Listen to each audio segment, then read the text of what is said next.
In this segment, I want to talk about processor design and evolution, including covering how processors are actually made, the changes in technology that have occurred over the years, as well as changes in packaging and power consumption. Now, when most people think of a processor, they think of a chip like this, for example, this Intel Core i-Series processor that I have here. Now, when most people look at this, they say, oh yeah, that's a chip, but what they're really looking at is the package. What I'm really interested in, what we're going to talk about more here, is what's inside the package. Now, in this cutaway view, I have a magnified image of one of Intel's latest Core series processors, and underneath this metal cap, you can see the actual processor die. The die is the actual circuit that comprises the processor. Now, this circuit is incredibly complicated.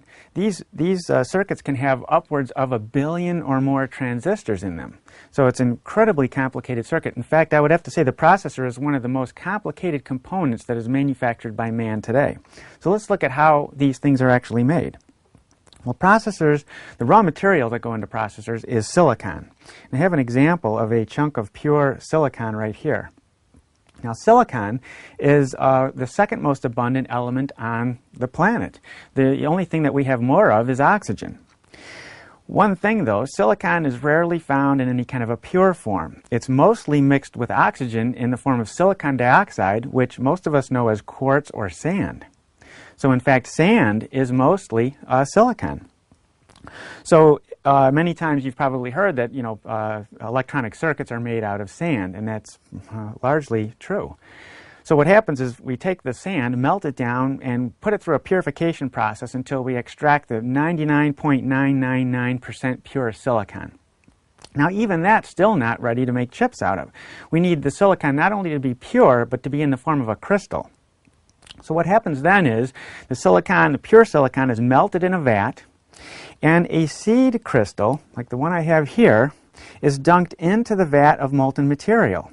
It's slowly turned and then pulled out. Now, if you imagine this vat of molten material, it's kind of like melted glass. It's sort of thick and taffy-like. And as the crystal begins to pull out, some of the material sticks to it and begins to harden. So what happens is this seed crystal pulls out of the vat, and you can see a bunch of material sticking to it. And they pull at first rapidly until we have a very thin stem forming, and then finally more slowly until a wider and wider crystal begins to emerge from the vat. This is an example of a pure silicon crystal that I have here that was grown in one of these vats. As you can see, the shoulder of the crystal gets wider and wider as it is pulled out. This is like millimeters per hour. It's a very slow process.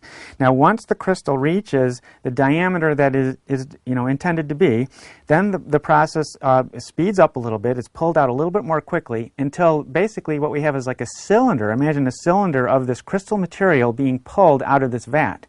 Once the cylinder has reached its final length, which is usually a couple of feet long, then the pulling process goes more quickly and we end up with a tail. They want to actually have a sort of a gradual pull out of the material from the vat to prevent any kind of thermal shock. Now, the tail on this crystal is very short. It's very short here, as you can see.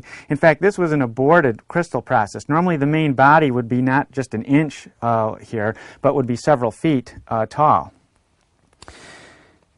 This, in fact, is here as an example of a tail of a more complete crystal. So if you can imagine, this thing was several feet tall, and then this was the tail that's basically cut off and is considered waste. The head and the tail are then chopped off of this crystal.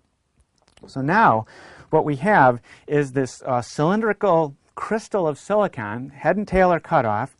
This is then put into, it's ground so that it's perfectly round, and then it is put into a saw that cuts it into thousands of plates called wafers.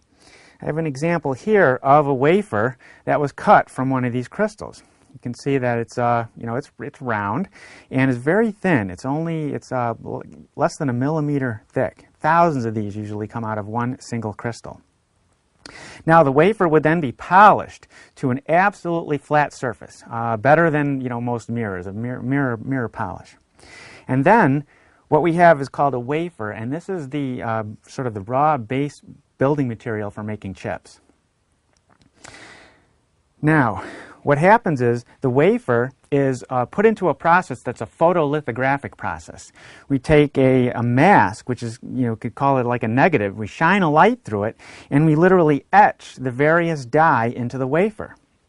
I'm going to show you an example here.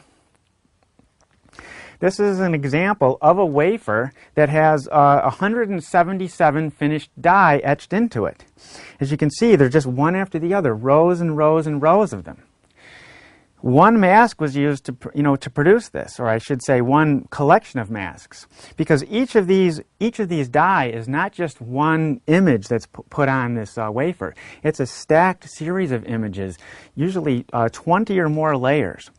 And through the photolithographic process, material is coated onto the wafer, then it is etched with the ultraviolet laser, then portions are washed off, and we literally have like a cake building process, a layer upon layer upon layer, until this very complicated series of circuits is assembled. Then, once the wafer is complete, the individual die are then cut out of it. So then we end up with individual square processor die. Now, a typical die, might be something on the order of these sizes here. I have I made up some pieces of paper that are about the size of most modern processor die. They can be anywhere from usually 10 millimeters to 20 millimeters square on each side. Some are more rectangular, some are square. Okay, so now we've seen the basic, building process of making processors, but let's take a look at how this technology has changed over the years. Processors have been made for nearly 40 years now. The first one came out in 1971. What was different, from then to now? Well, a couple of things that have changed. One is the size of the wafers. This is an example wafer from around 1973-74 when they were 3 inches in diameter. As you can actually see, this one has a series of chips imprinted on it. This one was never cut. The chips were never cut out into the separate die. Now, wafer sizes have increased over the years. Most recently, we had a transition from 8-inch wafers to 12-inch wafers. And what that means is that the wafers that are being used for most chips today are 12 inches in diameter. Now, as the wafer size increases, the number of chips that can be imprinted on them go up. For example, this wafer image that I have here was actually originally an 8-inch wafer. And with the 8-inch design, 177 separate chips could be etched or fit onto this wafer. Well, when this was increased to 12 inches, they began making the same chips on a 12-inch wafer. They were able to make 449 chips on the same exact wafer. So in the same amount of time, they are now making, nearly or more than twice as many chips. As the wafer size went from 8 inches to 12 inches, the surface area grew grew 2¼ times. So we can have literally more than double the number of chips being produced. So these are some of the technology changes that have happened. The wafers have gotten bigger. One other thing has been going on, though. The componentry that goes into each of these die has become smaller and smaller. When processors were first being made, the very first processor in 1971 had components spaced 10,000 nanometers apart. That's 10,000 billionths of a meter. Today, we are making chips with the componentry spaced only 32 nanometers apart. That's hundreds of times more dense, more components fitting into the same space. So while the die of a processor has remained relatively the same since about when the 486 came out in 1989 to the present, the actual individual size of the processor chip within the chip has remained the same. But the number of components has gone up tremendously. The 486 had 1 million transistors on it. Today we have processors approaching 1 billion transistors. So, as you can see, the two big changes that have occurred in processor manufacturing is going to larger and larger silicon wafers on which we etch the chips.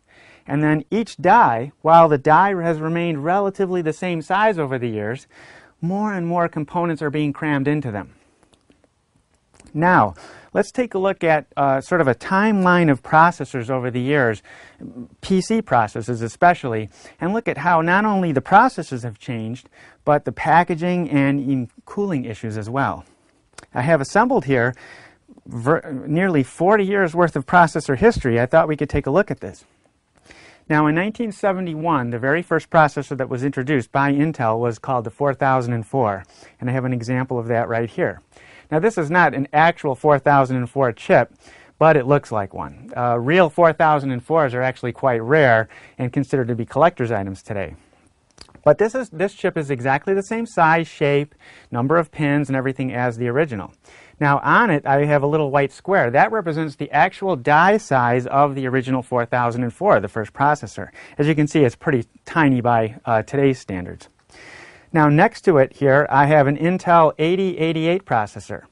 Now, this processor was introduced in 1979 and is the first PC processor. The IBM PC came out in 1981, and this processor actually came out of an original IBM PC motherboard. The original 4004 ran at up to 3/4 of a megahertz. That's 3/4 of a million cycles per second. The original PC ran at just under 5 megahertz. Technically, it was 4.77 million cycles per second. Now, after the first PC came out, the next processor to be released was the 286 processor. Now, the 286 came out in 1982. I have 3 different examples of 286 processors here. They are noted by, they're just a different physical configuration. This first one, this uses pins that plug into a socket. This is a different design which uses pins around the edge of the chip. And then this one was one where it had no pins. The pins were actually in the socket on the motherboard, and there were just LANs around the chip. Now, what's interesting is that just in the last few years, this type of packaging has returned, and most of Intel's processors now use this LAN grid array, they call it. So at this point, processing speeds went up to about 10 to 20 megahertz. Now, here we have a 386 processor. The 386 came out in 1985. And this had about 300,000 or so transistors on it. So the transistor count had been going up. We had started out around 2,000 in the first processor. We went to 30,000 in the first PC processor. We have about 130,000 in the 286, and now nearly 300,000 approximately in the 386 processor. Now, the 386 is also known as being the first 32-bit processor. What's interesting is that even though that chip came out in 1985, we didn't really have 32-bit operating systems until a decade later, when Windows 95 came out. So sometimes the processor technology is ahead of the software that actually supports it. Next, we have an Intel 486 processor. The 486 came out in 1989, and this was the first processor to have over 1 million transistors on it. It was about 1.2 million transistors, actually. This also was the first processor that began this, several changes happened in that processor. One, it was the first processor that had built-in cache memory. And that was sort of a revolutionary breakthrough because processing speeds had been exceeding the speed of memory, memory chips, at least affordable ones. So by building memory into the processor, it sort of brought along its own little high-speed portable cache buffer of memory, which made things work incredibly faster.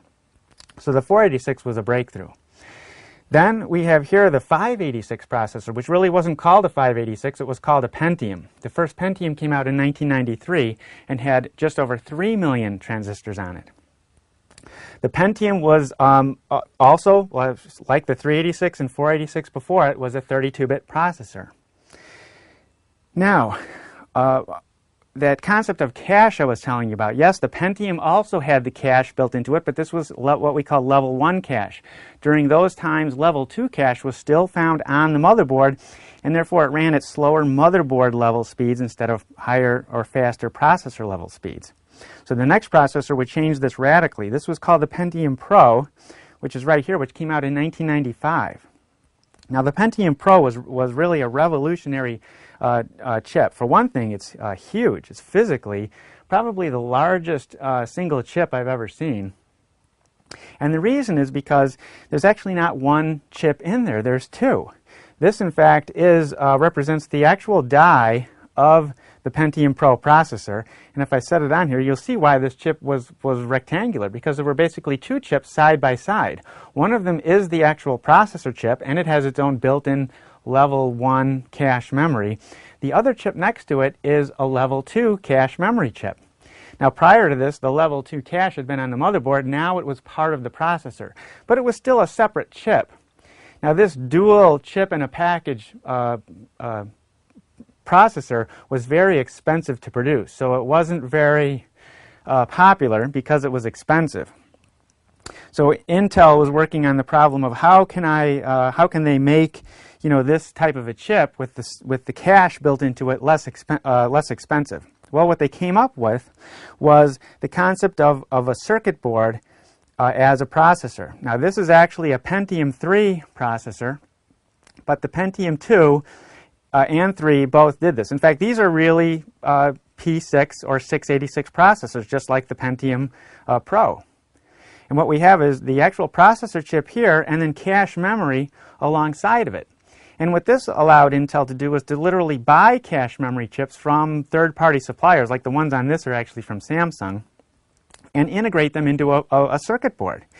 Now this type of a board would plug into a slot. Now I think Intel was possibly a little vain about this. They didn't want you to see that they were using other companies' cache memory chips on here. So what they did in the Pentium 2 packaging was they built it into a plastic case. So this little circuit board is in this thick plastic case, has a heat sink built onto it, and in fact they even have a picture of the die of the processor on the side. This was the first processor that I knew of that featured what I would call decoration. The Pentium 3 was really the same thing. The Pentium 3 was just an enhanced version of the Pentium 2 processor. Now the Pentium 2 came out in 1997 and the Pentium 3 came out in 1999. All of these continued that technology of building the level 2 cache into the chip, but it was separate chips. It was a multi-chip package. Well, finally, both Intel and AMD created small enough transistors. The process had gotten tight enough to where they could pack the level 2 cache chips into the main processor just like the level 1. Now in continuing this evolution, talking about processor packaging, most of the time when a processor is made, you don't actually see the die. It's covered up. Well, some chips were made where you did see the die. I showed you this Pentium 3 and you can actually see the raw silicon die on top of this chip. That's the actual silicon base of the processor. Now it is flipped upside down, so the circuits themselves are not visible. They're turned around. But still, that's the raw silicon die. Now there was a problem with this design that when you attached a heatsink to it, it's basically perched on this little pedestal of silicon, and if you put pressure on it a little bit too much to one side or the other, you could crack it. Silicon is like glass. In fact, here I have a piece of a wafer that I broke earlier, and it shatters like glass. The shards flying everywhere. The edges are extremely sharp. It's very brittle. So what would happen was when you would put a heatsink on a chip like that, and here's an example from AMD. This is a AMD Athlon processor with the raw processor die sitting right in the middle of the chip there. If you put pressure on it, it would crack the die. What AMD did was put rubber pads around each of the 4 corners to try to mitigate that problem, but still it was happening all too frequently. So in more recent designs, both Intel and AMD have put covers over the processor die. This is an example of a Pentium 3 that has a couple of changes. Number one, the level 2 cache, which used to be separate chips. These are both Pentium 3s here. The level 2 cache is now built into the processor die, and then the die is now covered with a metal heat spreader. And they call this a heat spreader because it helps spread out the heat. It gives more surface area for the heatsink to attach to and dissipate the heat from the processor. Also protects the die, the raw silicon die, from any kind of damage. So these are much more durable. Okay, now we'll move on. The Pentium 4 processor, which I have an example of right here. Right here. This is a Pentium 4 processor. That came out in the year 2000. Also in 2000, we had the first processors that hit 1 gigahertz in operation. That was kind of an important level of speed. From 0 gigahertz to 1 gigahertz, it took 28 years. What's interesting is it only took something like 18 months to go from 1 gigahertz to 2 gigahertz. But so this was the Pentium 4 processor. Now, in 2003, AMD came out with a revolutionary new chip design. This was called the Athlon 64. This was the first 64-bit chip. Remember I said earlier how the 386 was the first 32-bit chip? Well, all of the chips from the 386 up through the Pentium 4 were mostly 32-bit designs.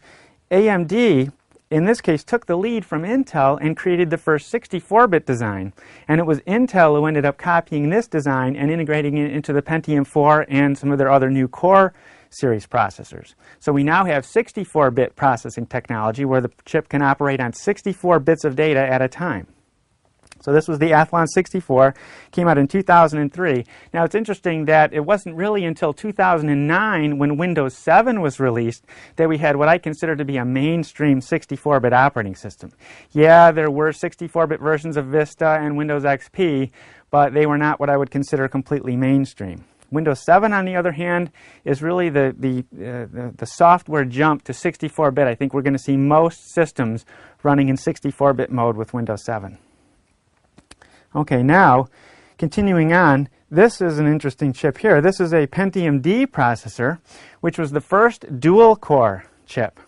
See, up until this time, processing speeds had increased and increased from, under 1 megahertz up to over 3 gigahertz. In fact, 3.8, nearly 4 gigahertz. But what was found was that we couldn't keep increasing speeds because heat production was going up tremendously.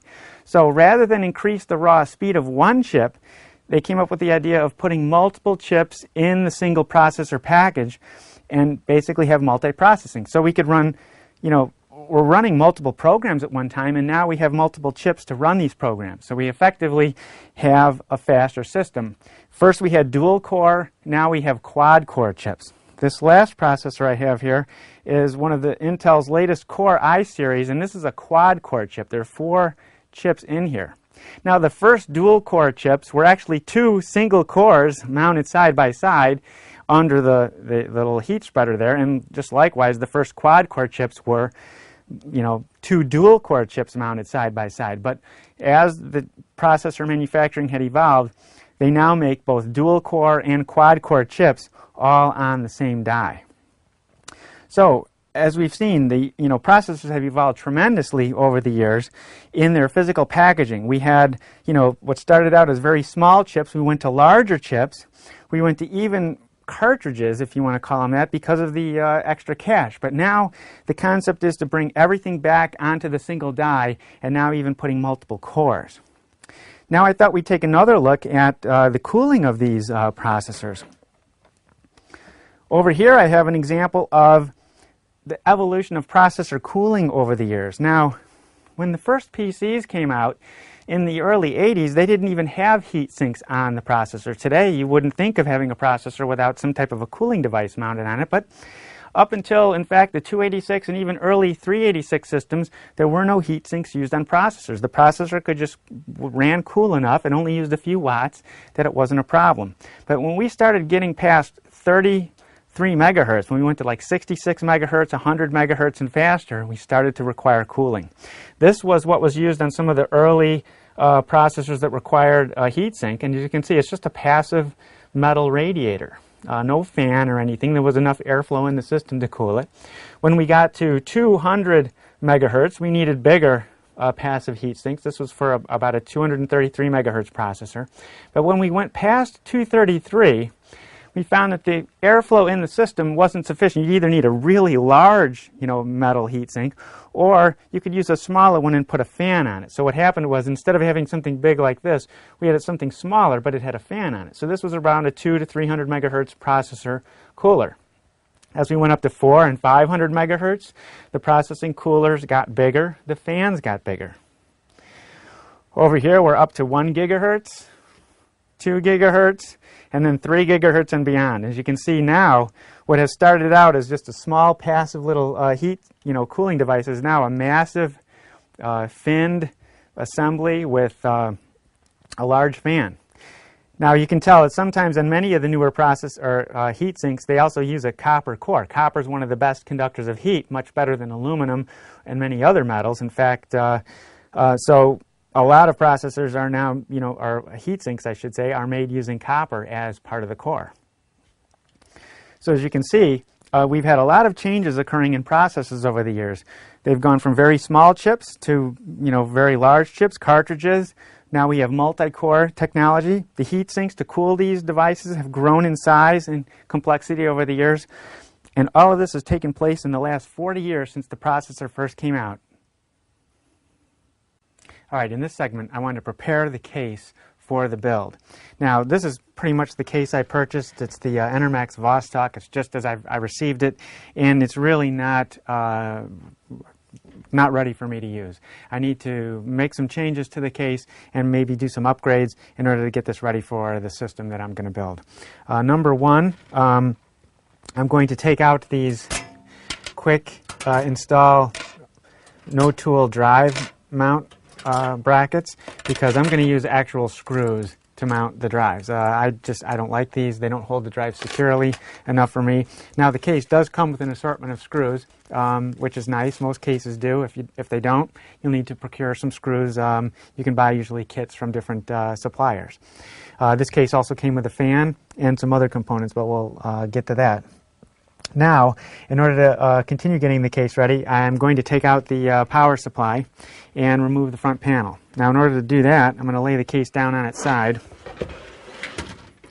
Now, even if I wasn't going to replace this power supply, I'd be removing it just so I could get easier access when installing the motherboard. But in this case, I am going to replace the power supply because it's not adequate. It's not adequate for the system I'm going to build. It doesn't have enough connectors, doesn't have enough power output, so I'm going to take the power supply out.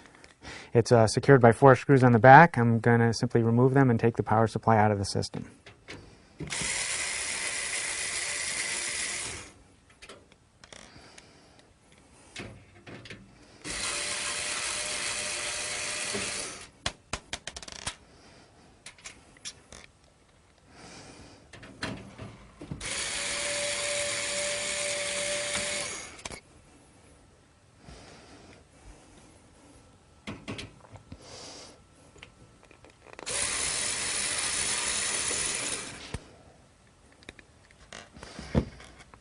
Okay, now that the screws are taken out, I can remove the power supply and put it to the side for now. Okay. Now, I'm going to take the front panel off so I can gain clearance for installing things like a front fan, disk drives, and other things. In most chassis, to remove the front panel, you simply push from the bottom, push outwards.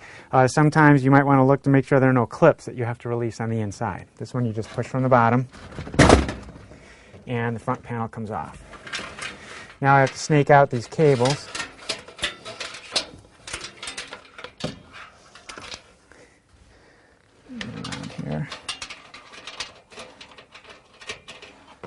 And now we have the front panel off. So I'm going to set that off to the side here. Okay, and then finally, I'm going to remove the other side panel. Most chassis you can remove, one side panel in order to install the motherboard. But if you can remove the other side panel, you get much more access for putting screws into the drives and things like that. So I'm going to take that panel off here.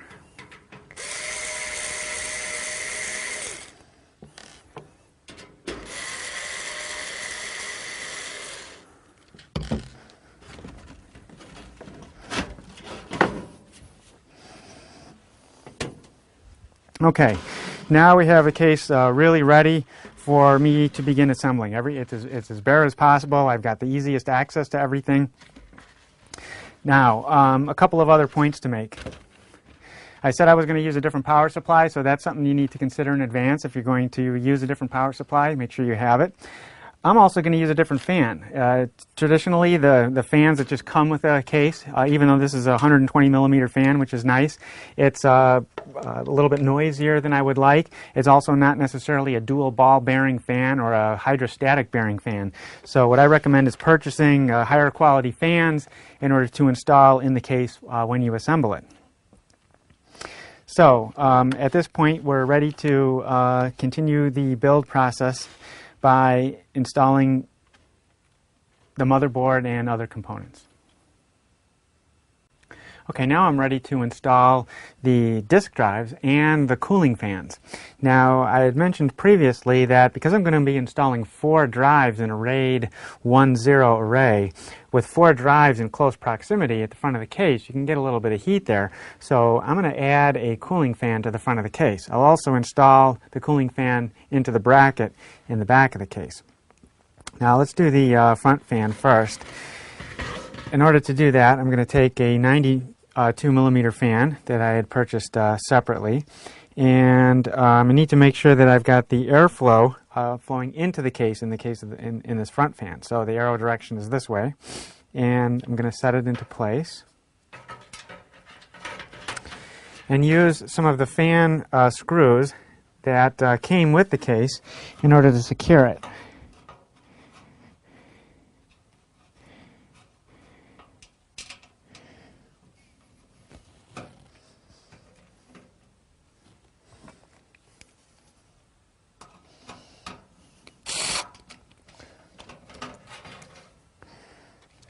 Okay, all the 4 screws are now securing the front fan to the case, and I'll snap the back fan into the bracket. Now again, I want to look for the directional arrow. In this case, I want to make sure that the air is blowing out the back of the case. So that would be this direction. And since this fan has, this case has a nice bracket, I can simply click the fan into place into the bracket.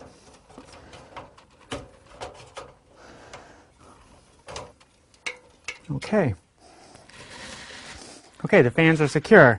Now you would run the cables to the motherboard, plug them in.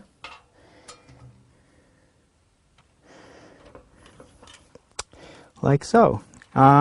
Later on, I'll worry about dressing the cables, that is, making sure they're out of the way of any other components and things like that. At this point, I'm just getting them plugged in. Okay, now we're ready to install the disk drives. Now I'm going to mount 4 disk drives here and then an optical drive up here. I'm going to start by mounting the hard disk drives. Now, I'm going to take my first drive. Now, I mentioned in another segment that these drives came with the limiting jumper installed. That is, these are 3 gigabit per second drives, but they came with a 1.5 gigabit per second limiting jumper in place. So I'm going to remove the jumpers from these drives. Now, I'm going to use a little tool to help me extract that jumper.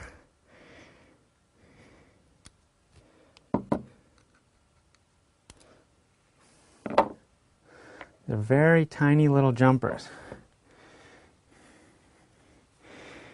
You might want to save them just in case you need them again if you are going to install these drives in a system that doesn't support the 3 gigabit per second operation.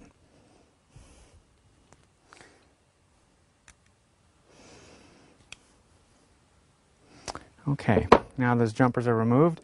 Now we're going to do a mount of these drives in place.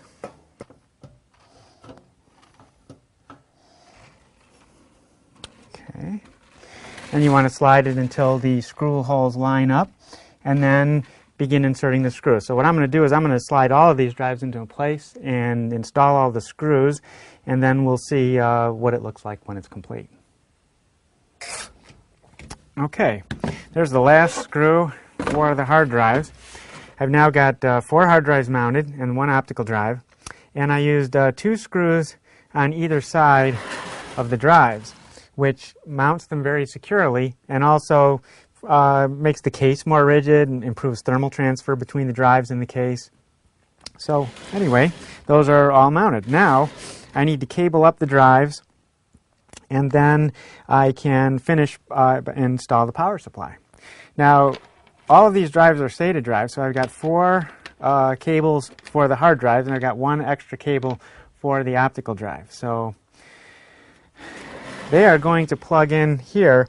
Now, this motherboard has these side-mounted SATA ports, which I don't really like. I prefer them to be, plug in straight from the top. But this is how a lot of them are. Good thing that the back panel comes off of this case. because it makes getting to this a lot easier. So I'm basically going to connect the 4 hard drives and then the optical drive cable. So I'll start with the first one here.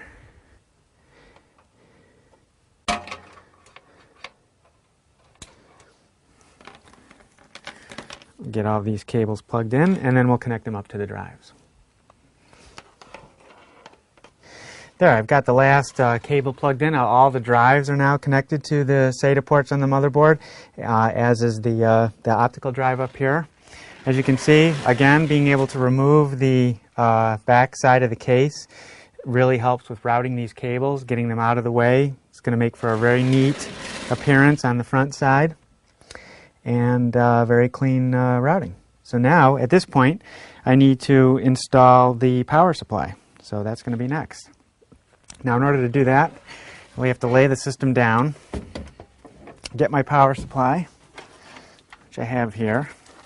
I'm going to be using a 510 watt PC power and cooling supply. And I'm going to set it into the case. Sure I've got it the right orientation.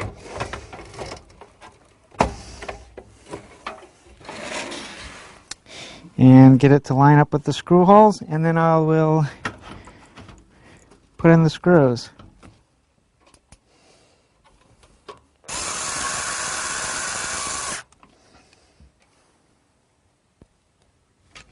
Okay, the power supply is now secure. Now at this point, I've got to route all these power supply cables. And it's easiest to do that with the system laying down. Now I'm going to need to plug in the main power, which, whoops, I have right here. I have the CPU power. I've got auxiliary power, let's see, 4 video cards, which is over here. And I've got the drive power. So I'm going to go ahead and get all these connected up, and then we'll see what that looks like. Okay, there. At this point, I've connected all of the power to all of the disk drives, including the hard drives and the optical drive. I snapped the front cover plate back on the system and ran the front panel, USB, and audio connectors to the motherboard. You can see those here. Here's the USB connection, the front panel connection. Now that was made a whole lot easier because I had replaced those multiple little pin, connectors with a single individual connector. The USB was a single individual connector, and the audio, the front panel audio, was a single, individual connector, not a bunch of little tiny pins that you had to try to get on there. Also, I used my trusty zip ties to tie up some of the cables to keep them away from the motherboard. I like to have everything as open, as clear as possible, unobstructed airflow through the system. As you can see, the wiring turned out, very nice and neat. A lot of it is kind of hidden on the other side here. Here's the hard drive and optical serial ATA cables, and here's where the front panel cables came in through the case. So it's so nice to be able to take this back panel off and be able to route the wires like this. Okay, now at this point, we only have one thing left to do, and that's to install the video card. So that's going to basically go into the number 1 PCI Express X16 slot right here. So all I have to do is remove the card bracket holder from the back of the PC here and pop the card into its slot. Now, well, let me first get that screw out of there.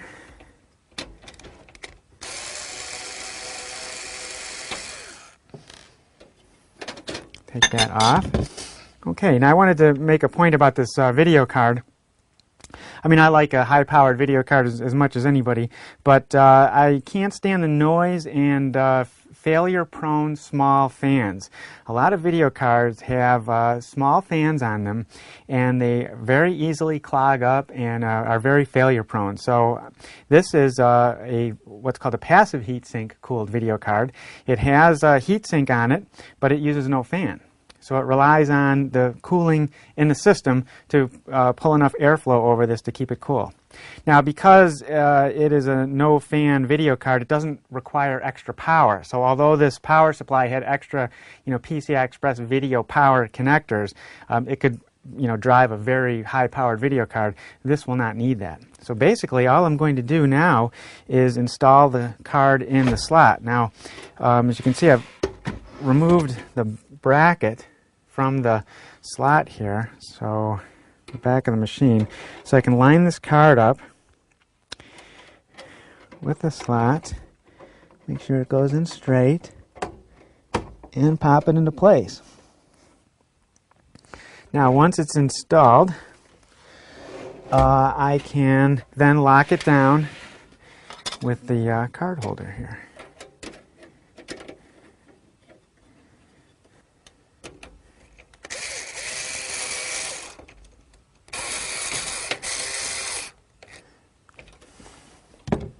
Okay, so now the video card is secure, and basically at this point the system is complete. All I have left to do now is to put the side covers on, the front and back side cover, and hook up the power. Then basically I would run the BIOS setup, set up the RAID array through the Intel BIOS, and then begin loading my operating system. So this PC is pretty much ready to go. In this segment, we're going to install the processor into the motherboard, the heatsink onto the processor, and then we're also going to install the RAM. Now, installing the processor and heatsink is probably the most difficult single part of building a PC for the novice person. But it doesn't really need to be that difficult. You'll see exactly how it's done here, and I'll give you some tips and tricks along the way to make it easy and a little less intimidating. Now, the one problem with this is that in most situations, when you go to install the processor and RAM, the motherboard already has to be mounted in the system. You can't really install the processor and the heatsink with the motherboard out of the system because you have to put a lot of pressure, and particularly when you install the heatsink, and it's normally the best if the motherboard is already installed. Well, that's where in the other segments I've talked about having a chassis that uses a removable motherboard tray, because that means you can install the processor and heatsink and memory with the motherboard essentially out of the system without the confines of the case around you, making it difficult to see what you're doing and get your hands in there and everything like that. Well, I save trays, motherboard trays from cases that I've discarded just for the purpose of installing processors, heatsinks, and RAM to make it easy. Then once all of this is installed, I can then load the motherboard into the chassis with everything ready to go. So at this point, if you don't have a removable motherboard tray, you'll have to install the motherboard first into the chassis, then complete these steps that we're going to do here. So now we're going to install the processor. This motherboard happens to have a socket LGA1366. That stands for Land Grid Array 1366 pins. Now what that means is that the pins are actually in the socket, not on the processor. If I take, for example, the processor looks like this. It comes with a protective cover over the back of it, and if I take that cover off, it just snaps off. You can actually see the lands on the back of the chip. Now, these are just basically gold spots, gold contacts. There's no more pins. Older processors, or other processors in some cases, use individual pins there instead of the lands. In this design, the pins are actually in the socket. Now, in order to get this ready to be installed, I have to remove the tension on the load plate. And what we have here is called the load lever, which presses down on the plate that will eventually hold the processor in the system. So I'm going to move this lever over to the side, lift up what's called the load lever, and then I'm going to lift up the load plate. And now I'm going to remove the plastic protector that comes in the motherboard. This protector protects all the tiny little pins which are in the socket. There's, as I said before, 1,366 fine, very tiny pins in the socket, and you do not want to touch them. Just the slightest touch, snag it with a little bit of cloth, something like that, will bend those pins and basically render the motherboard destroyed. And when you go to turn it in for a warranty repair, they will look at that. And if they see that the pins were bent, you may have a problem collecting on that warranty. So now, with the load plate lifted up, we are ready to actually drop the processor in. Now, if you take a look at the processor, you'll see that it has notches on either side, and they're offset, to one end. And those notches have to align with special indents on the side of the socket. So basically, take a look at the socket and look at where those indents are, and drop the processor into place. There you go. Now the processor is set into the socket. However, there's still no tension on it. In order to have it fully installed, we need to drop the load plate on top of it and then kind of press it down a little bit and use this load lever to put all of the tension on it, and then put the lever underneath the retaining tab on the side. So at this point, the processor is now installed in a socket. The load plate is putting pressure onto the top of the processor so that all of the lands on the bottom are in contact with all of the pins in the socket. So it's as you can see, it's fairly simple and straightforward to install a processor. Now, if the processor is of the type that uses pins, it works very much the same way. You don't have a load plate, but you do have a lever which releases tension on what's called a zero insertion force socket. Then you drop the processor into the socket, observing the correct orientation, and then you basically close the zero insertion force lever, which then applies pressure to all of the individual pins. So whether it's a pin processor or a land grid array processor like this one, the installation is very similar. Okay, now, with the processor installed, we have to deal with the heatsink. Now let's talk about heatsinks for a second. I have here the heatsink that came with this processor. Now, heatsinks are made out of usually either two materials, sometimes both. They're made out of either copper or aluminum, and this particular heatsink has both. It has a core of copper surrounded by fins of aluminum. Now, why the different materials? Well, copper is one of the best thermal conducting metals that there is. Silver is a little bit better than copper. It's like 5% better as a thermal conductor, but it costs 80 times more, so we don't usually see solid silver heat sinks. However, a solid copper heat sink would really be the best design. It would conduct the second most heat next to silver away from the processor. So why don't we see heat sinks that are all copper? Well, the problem is copper is expensive. It's a lot more expensive than aluminum. It has twice the thermal conductivity of aluminum, but it also costs from 3 to 9 times more, depending upon whether you're going by weight or volume. So the compromise is that many heatsink manufacturers, what they'll do is they'll have a copper core, like you see on this one, and then surround it with fins made out of aluminum. Some, depending upon the performance nature of the heatsink, some heatsinks might be all aluminum, or some might be all copper. In any case, that's the different types of metals that you'll see. Now, in addition to talking about that, we need to talk about what's called the thermal interface material. That's the material that basically has to go between the processor and the heatsink. Now, the thermal interface material is basically a grease or a wax type substance that make sure that that there's no little tiny air gaps, that the maximum amount of heat is transferred from the top of the processor to the heatsink. If you don't use the thermal interface material, you're compromising the performance of the heatsink dramatically. And what that'll cause is that in many cases the processor will overheat or not be able to run at its full speed, because modern processors don't actually overheat to the point of destruction or stopping. What they'll do is throttle themselves down. So you'll end up with a system that for some reason doesn't seem to be running as fast as it should be. The real reason is, you don't have a good bond between the heatsink and the top of the processor. Now, thermal interface materials come in two main types. One is called a phase change material. The other is called a grease. Now, phase change material is a wax type substance that is a solid at room temperature and which then melts at somewhere over 113 degrees. So when the processor warms up, this stuff will melt and then liquefy and perform as it should.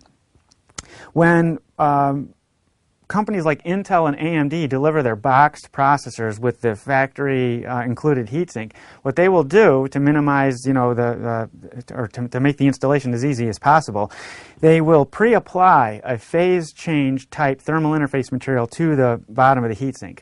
I'm going to show you an example on the screen right now of what that looks like. As you can see in this example, there's like 3 bands of material, and it's a waxy type material. You don't want to touch it. You want to keep it protected until you actually install it, because you can damage it, with your finger.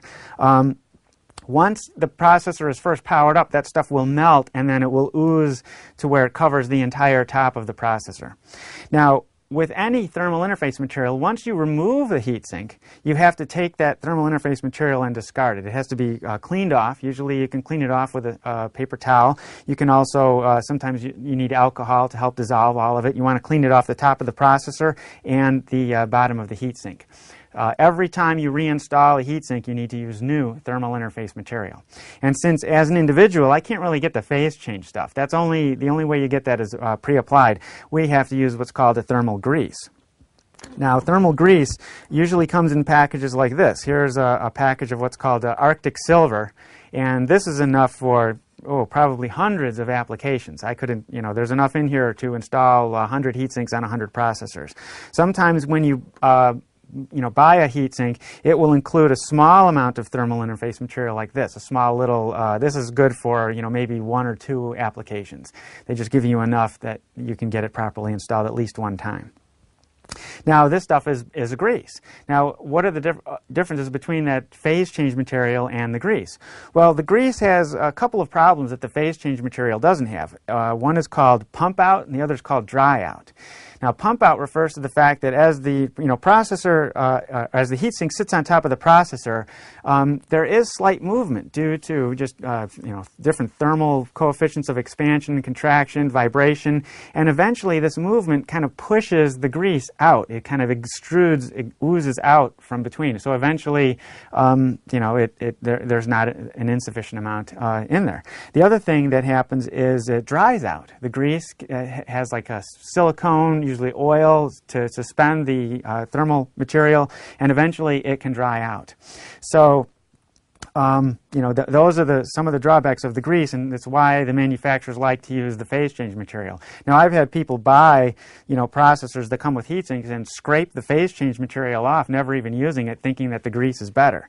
Either one, performs pretty much the same thermally. In fact, I've seen numerous tests of, hundreds of different types of thermal interface material, and rarely see more than a 1 degree difference in the actual operating temperature of the processor, depending upon the different materials. It's just, it doesn't really matter. So people always ask me, what kind do you recommend? Do you recommend the Arctic Silver or, something else?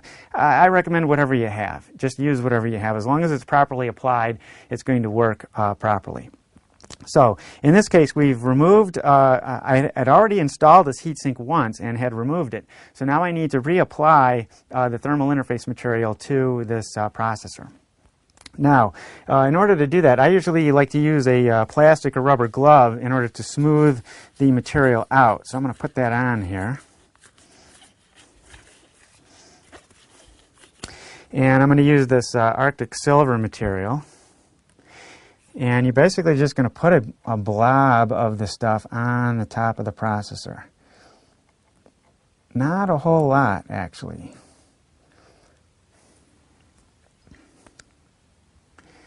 Okay, now, once that's there, you want to use the glove and basically kind of smooth it out to where it covers most of the top of this heat spreader. Now, even if you don't get all of it, the entire heat spreader covered completely, it will ooze, around, especially as the force of the heatsink is applied on top of it. So, okay.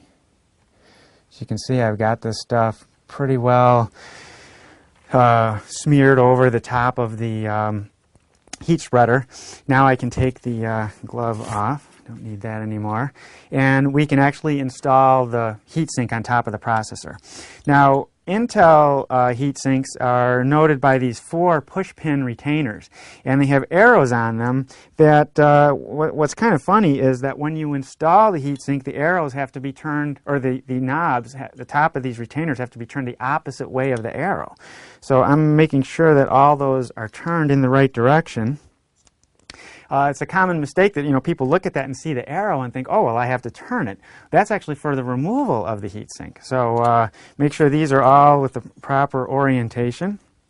And then what we can do is set the heat sink down on top of the processor, aligning these 4 push pins with the holes in the motherboard. Make sure they're all there. And then what we have to do is we're going to have to use a lot of force to push these pins down and lock them in place. Now that's another reason why having the board out of the system in a tray like this is a big advantage, because I can get my hands in there easier to apply the right amount of pressure. I like to do it on opposite corners. You basically push down until you hear them click into place, and then I'll do these 2 corners until they lock into place. And then take a look around, make sure that all of them look the same and that they're all fully seated. These are. Now once the heatsink is installed, you want to connect the fan, which is right here, and plug that into the CPU fan connector. Most modern processor heatsinks use what's called a 4-wire pulse width modulated fan.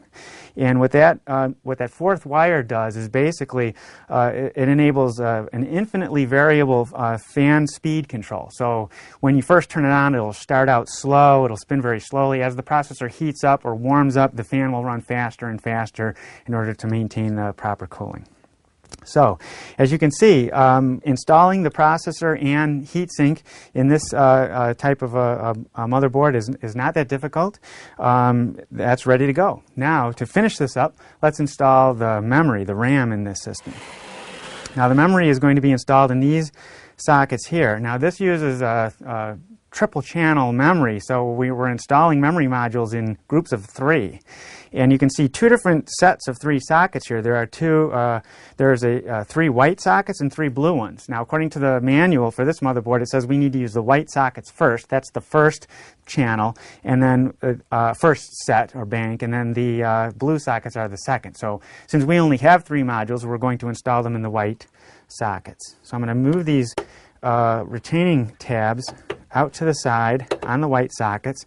Then I can get my memory module and make sure that the notch on the module is lined up with the notch in the socket. And then I can basically set it into place and then apply sufficient pressure straight down until it locks into place. Make sure these tabs are fully engaged and it's all the way seated down. Then I can go on to the next one, same thing. Press down until it's firmly seated. Make sure these tabs are locked into place. And then finally the last one.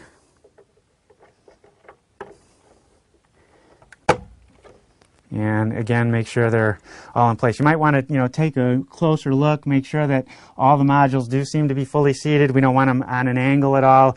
If a module is partially installed and you power the system on, you risk burning the modules and damaging the motherboard as well.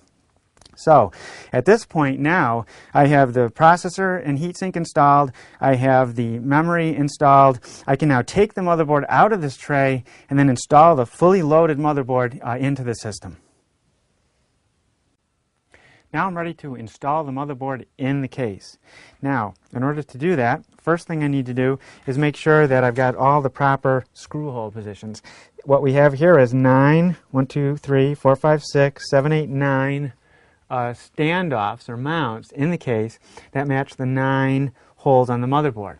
Now in some cases you'll find motherboards that require screws in different positions. You'll notice some extra drilled holes here, and usually the little bag of screws that come with the motherboard will provide extra standoffs like this one that you can screw in if you need the support in those areas. Now make sure that they match the holes in the motherboard.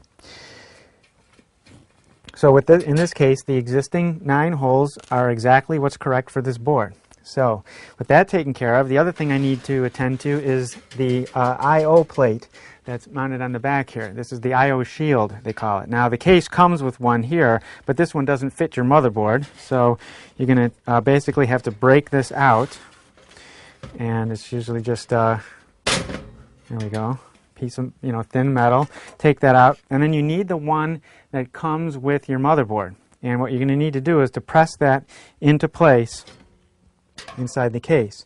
So secure it in the proper position. And okay, I've got a little bit of a problem here. This fan bracket is actually in my way. I'm going to have to take it out.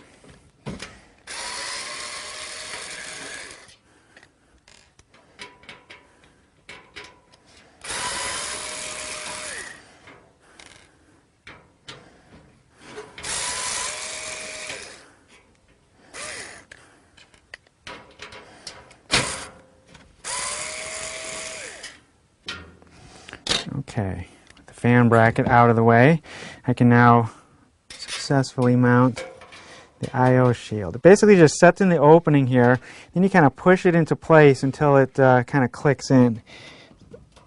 So it should kind of snap into place. Sometimes it can be a little tricky, but see if we can't get this one in here.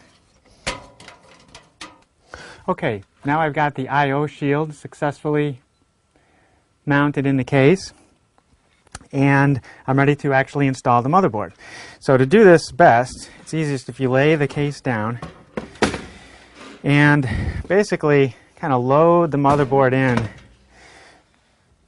from the front to the back. So I'm going to turn it around so that as I slide it in, it presses up against the I/O shield and all the ports become available. Now, one thing you have to be careful with, there's some little grounding tabs that kind of stick out on these I/O shields, and they can get bent up, and I've seen them actually get like stuck in or inserted into some of the ports here. So you want to make sure that doesn't happen as this presses up here. So I'm going to set this down, kind of push it back, make sure all these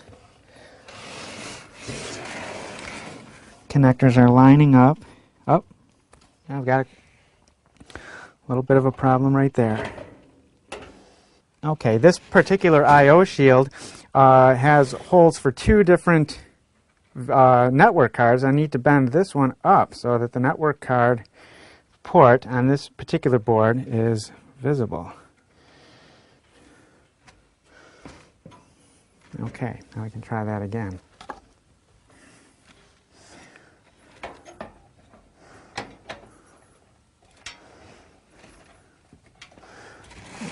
This is lining up.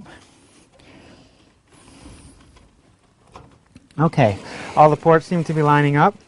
What I can do now is start putting the first of the screws in. Now I assembled 9 screws from the little hardware bag that came with the case. And one thing I wanted to point out here, notice I'm using a magnetized screwdriver. I think it's a requirement when working on PCs. In fact, Intel recommends it as a way to prevent damage to motherboards, because what will happen is it keeps the screw in the tip of the driver and prevents it from walking out. So a lot of people say you shouldn't use magnetic tools around a computer, and I beg to differ. Magnetic tools make working on a computer, or I consider it a necessity when working on a computer. Doesn't cause any harm to any of the circuitry, so it's not a problem. So now we're going to install all of the screws.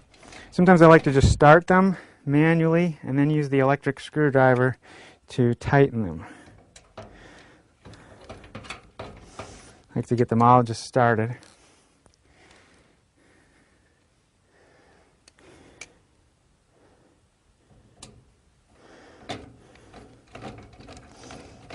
A lot easier to get to everything when the power supply and everything is removed.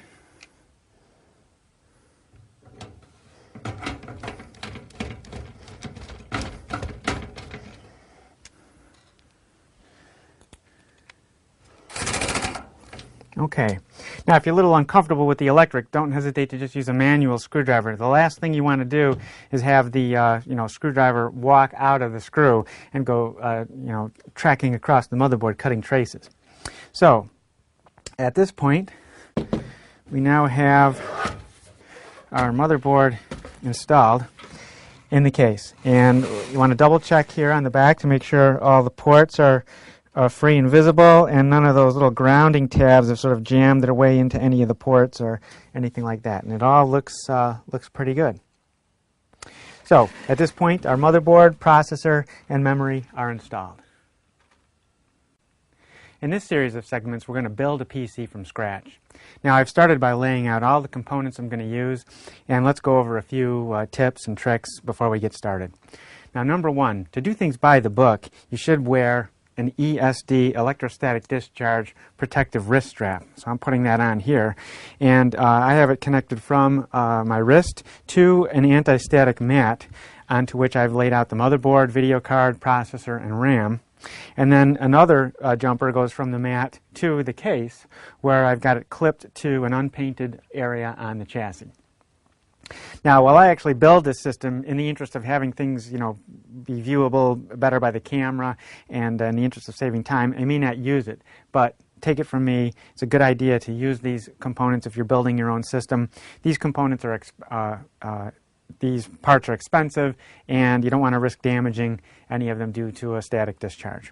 Now, if you don't have the wrist strap and such, what you need to do is touch the frame of the case every time you go in to handle something. And if you're going to grab the motherboard or a circuit board that's out of the PC, touch one of the grounded metal areas, like on the connector shells, or in the case of the card, touch the metal bracket before you pick up the card. And it's best not to touch any of the components.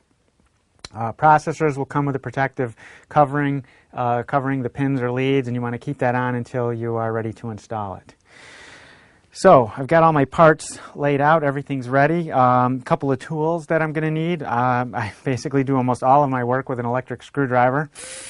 Some people prefer to use a manual screwdriver.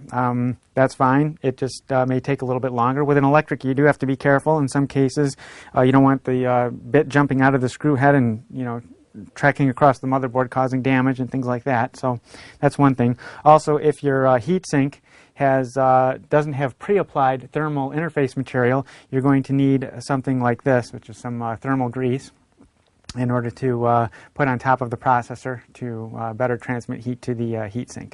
So other than that, I may need a few other tools here and there, some tweezers to get at jumpers and things like that. But that's it. So let's get started. In this segment, I want to talk about chassis, cooling, and power supply. Now, by chassis, I mean the case that the PC is built in. Now, I've built a lot of PCs, and one of the most difficult decisions I always have when it comes to building a system is selecting the right case. There are so many to choose from, and not a single one has all of the features I look for. So it's always a trade-off. I'm always balancing certain parameters over others to decide what is the best case. Now, this is one that I've actually been using for the last year or two in most of my builds. This is an Enermax Vostok case. And while it's not perfect, it has a lot of good features. But we'll take a look at what's good and bad about cases in general. Now, let's discuss, first of all, cooling, what I think is proper cooling in a case. To have proper cooling, you need more airflow flowing out of the chassis than flows in. So one of the things I look for on the back of a case is a large rear exhaust fan. Now, cooling fans come in 3 different sizes as far as desktop PC cases are concerned. 3 main sizes. We have a 120 millimeter, we have a 92 millimeter, and we have an 80 millimeter. Now, years ago, cases used to come with the 80 millimeter fan in the back, single 80 millimeter fan. That proved to be, not enough. Plus, the fact that smaller fans tend to make more noise. So, in the interest of having both more airflow and quieter PCs, we generally went to 92 millimeter fans or even 120 millimeter fans in the back. I generally won't buy a case unless it has either a 120 or a 92 millimeter rear chassis fan, preferably the 120. Now, this is an example of the 120 millimeter fan, and that's what this case came with. And one nice feature about this case is that the fan clips into a bracket that's installed into the case. So the brackets, once the bracket is screwed in, you can easily snap the fan in and out. Being able to take it out quickly and easily makes loading the motherboard a little bit easier. If the fan ever does fail, you can snap in a replacement, very easily. It just literally snaps onto these brackets. So that's one thing to look for. 120 millimeter fan in the back blowing air out. Now, power supplies also have fans, and the power supply will also exhaust air out the back. So now we've essentially got two fans, pulling air from inside the system and exhausting it out the back. Now, where does that air come from? It has to get into the system somewhere. Well, almost all chassis have a vent on the front, and usually it's going to be down below. There's an opening in the front of the front panel, down at the bottom here, where air will go in, and then if I turn this case around, you can actually see where it will flow in through the front of the case here. Now, many chassis like this one not only have just openings there, but there's actually a mount for a secondary fan. Now, one of the features I like about this case is that it can hold a lot of hard drives. 1, 2, 3, 4 hard drives right here, and I can even mount additional hard drives in these 3.5-inch floppy drive bays. So I could actually have a stack of 6 hard drives here if I want. That's a lot of hard drives. And hard drives can, especially when you've got several of them grouped together like this, they can generate a lot of heat. Generally, if I'm installing more than 3 hard drives, if I'm putting 4 or more hard drives in the front of a case like this, I'll want to add the optional front cooling fan. And what that'll do is pull more air in across the drives. So what will happen is the fan on the back will be mounted so that it blows air out the back, but the fan on the front will be mounted so it blows air in. Now, the key, what you want to do is make sure you have a balance here. You need more air going out than in. So if I have a 120 millimeter fan on the back blowing air out, I generally like to have a 92 millimeter fan pulling air in on the front. Now, why do you want more air going out than in? Well, because there are other vents on a case. For example, if I show you the side panel for this case, you can see that it has several vents. There's a vent here. This is a vent for the video card. In order to better cool the video card, Intel and other manufacturers came up with the idea of having a vent here so that air can be drawn in. Now, if you have more air blowing into the case than coming out, there's not going to be air drawn in through this vent. It's going to be hot air coming out of it, and that's not what you want. Also, here's a vent for the processor. This is the mark of what's called a thermally advantaged chassis. That's Intel's fancy term for having a processor vent. And what you will find is a duct that's adjustable. You can actually move this in and out in order to get as close or close enough to the processor heatsink, the processor fan, so that it will pull air from the outside. See, the idea is that the air inside the case is heated up. So in order to better cool the processor, we want to draw air directly from the outside to cool the processor. So again, that's why we want more air generally coming out than being blown in, because we want to create a suction. We want to create a vacuum so that air is being taken in through the various vents on the system. So again, what we can do in this, if I'm going to mount 4 or more hard drives, I'll usually take a 92 millimeter fan and mount it up in the front here so that it'll adequately cool all of those hard drives. Okay, you can actually go crazy with fans, and that's something that I don't think is necessary. I rarely build a PC, even a high-performance PC, with more than 2 fans, one in the back, one in the front.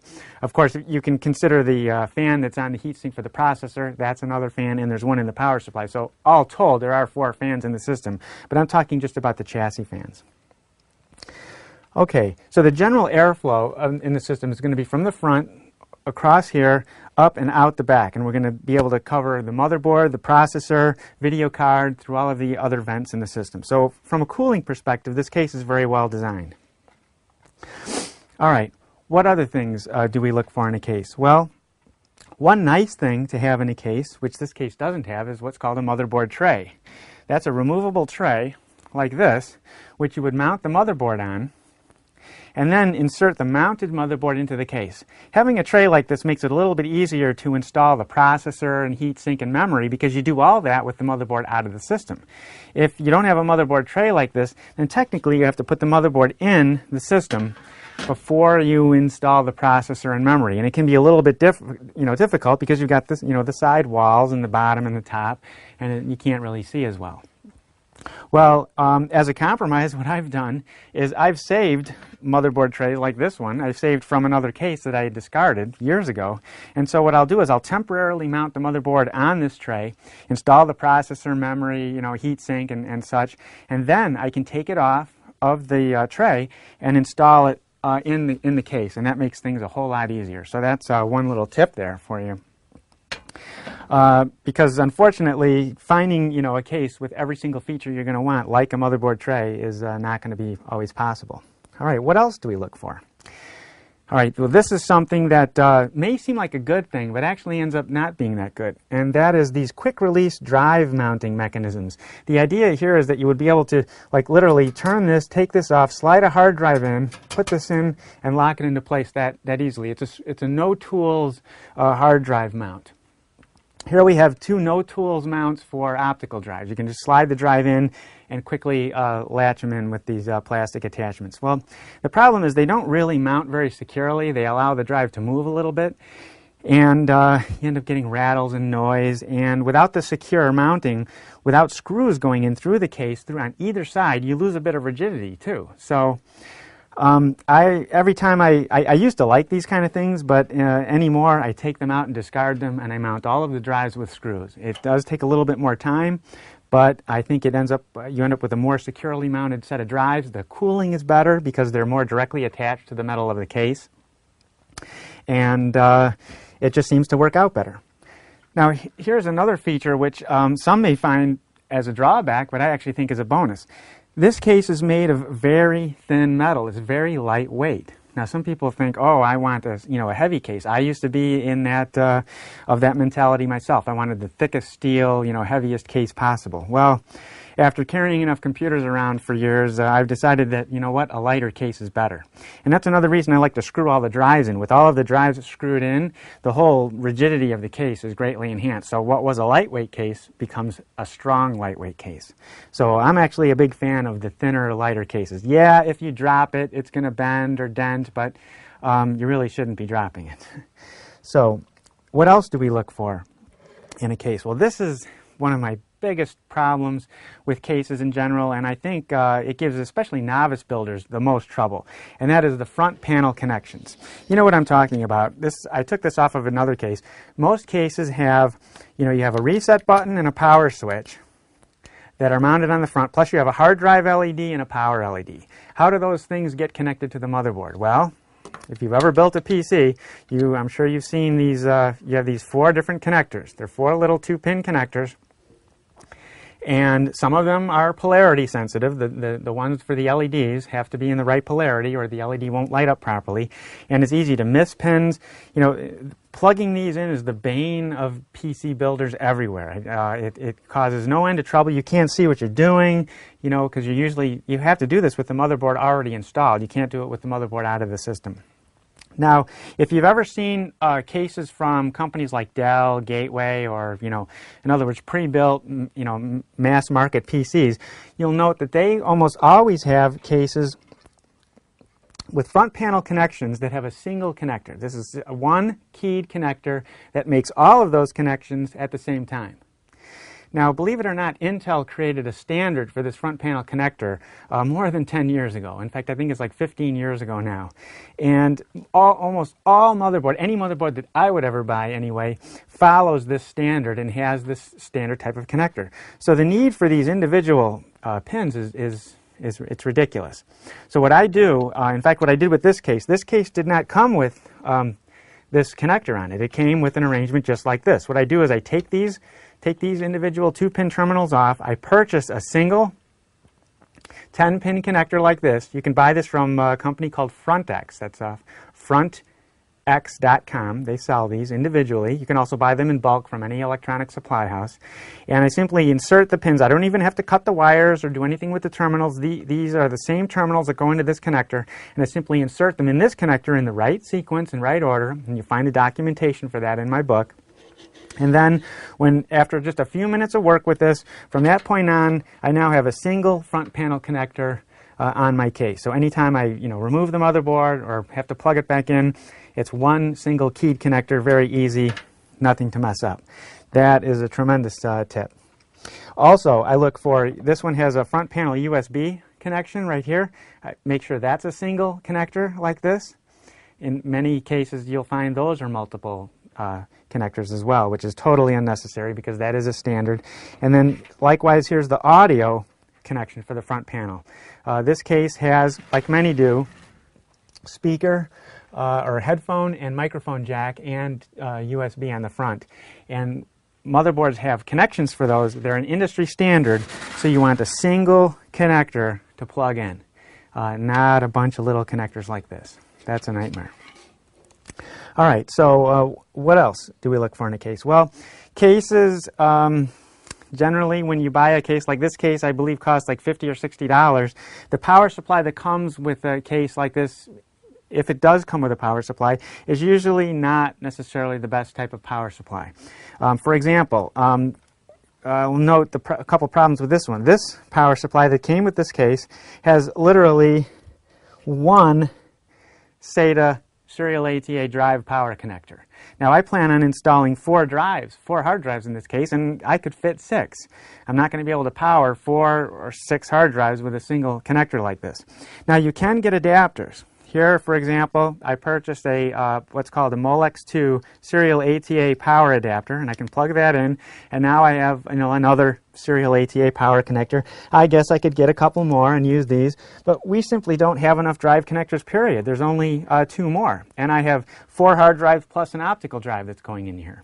So bottom line, this power supply is inadequate, and I'm probably going to need to replace it before I build a system. So that's one thing to consider. Anytime I buy a case, they generally tend to come with cheap power supplies. I consider that to be a throwaway. Maybe I'll keep it as a spare, be able to use it in another system someday.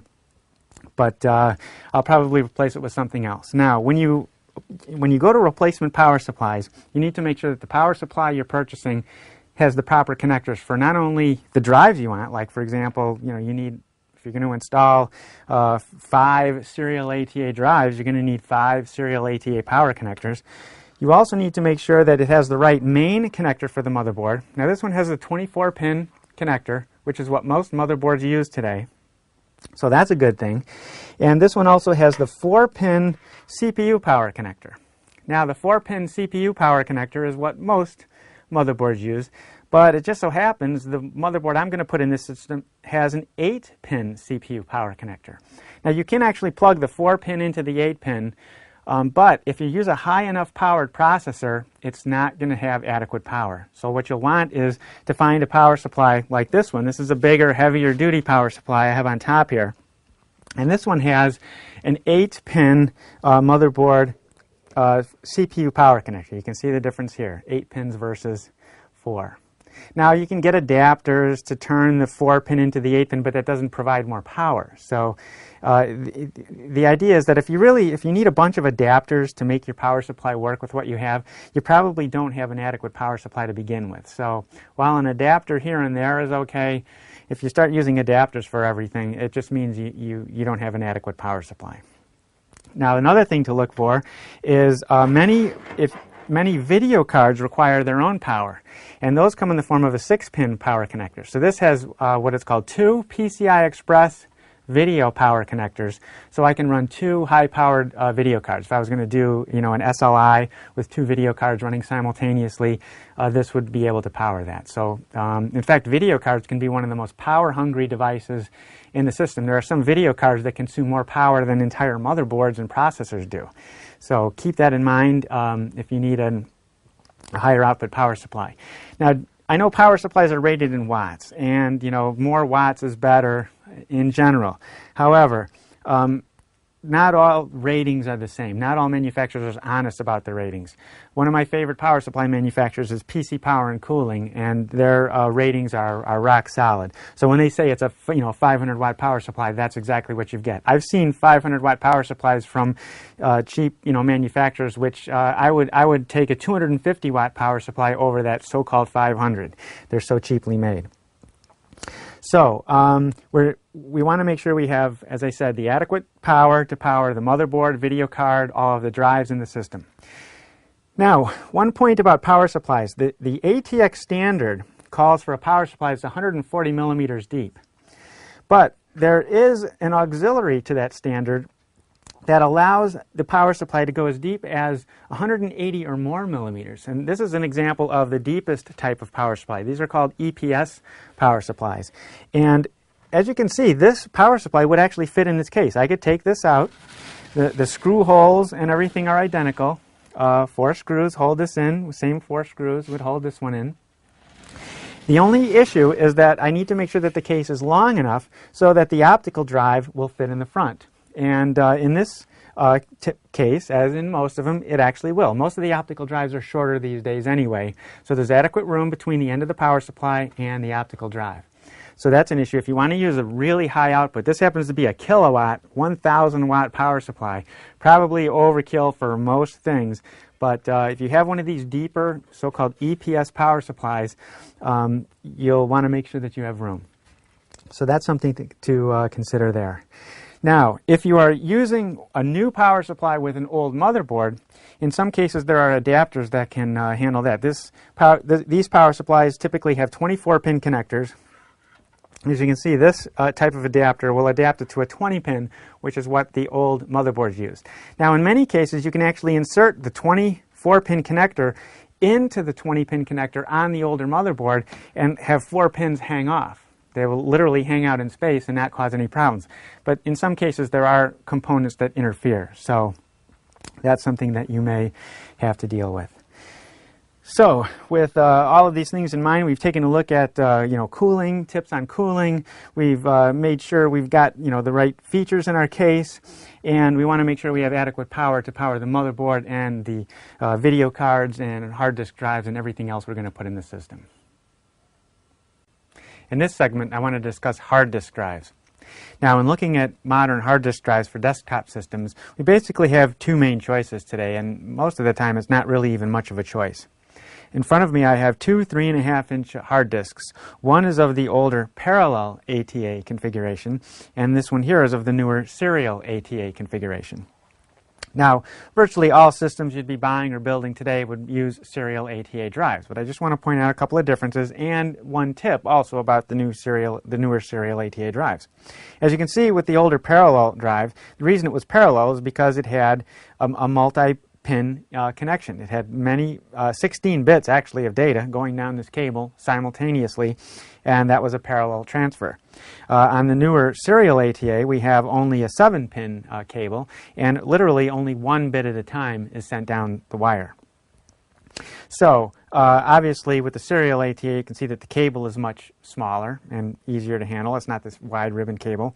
But also there's a couple of other differences. One is the power connector is different. Serial ATA drives generally use a different power connector. Now here's one potential problem.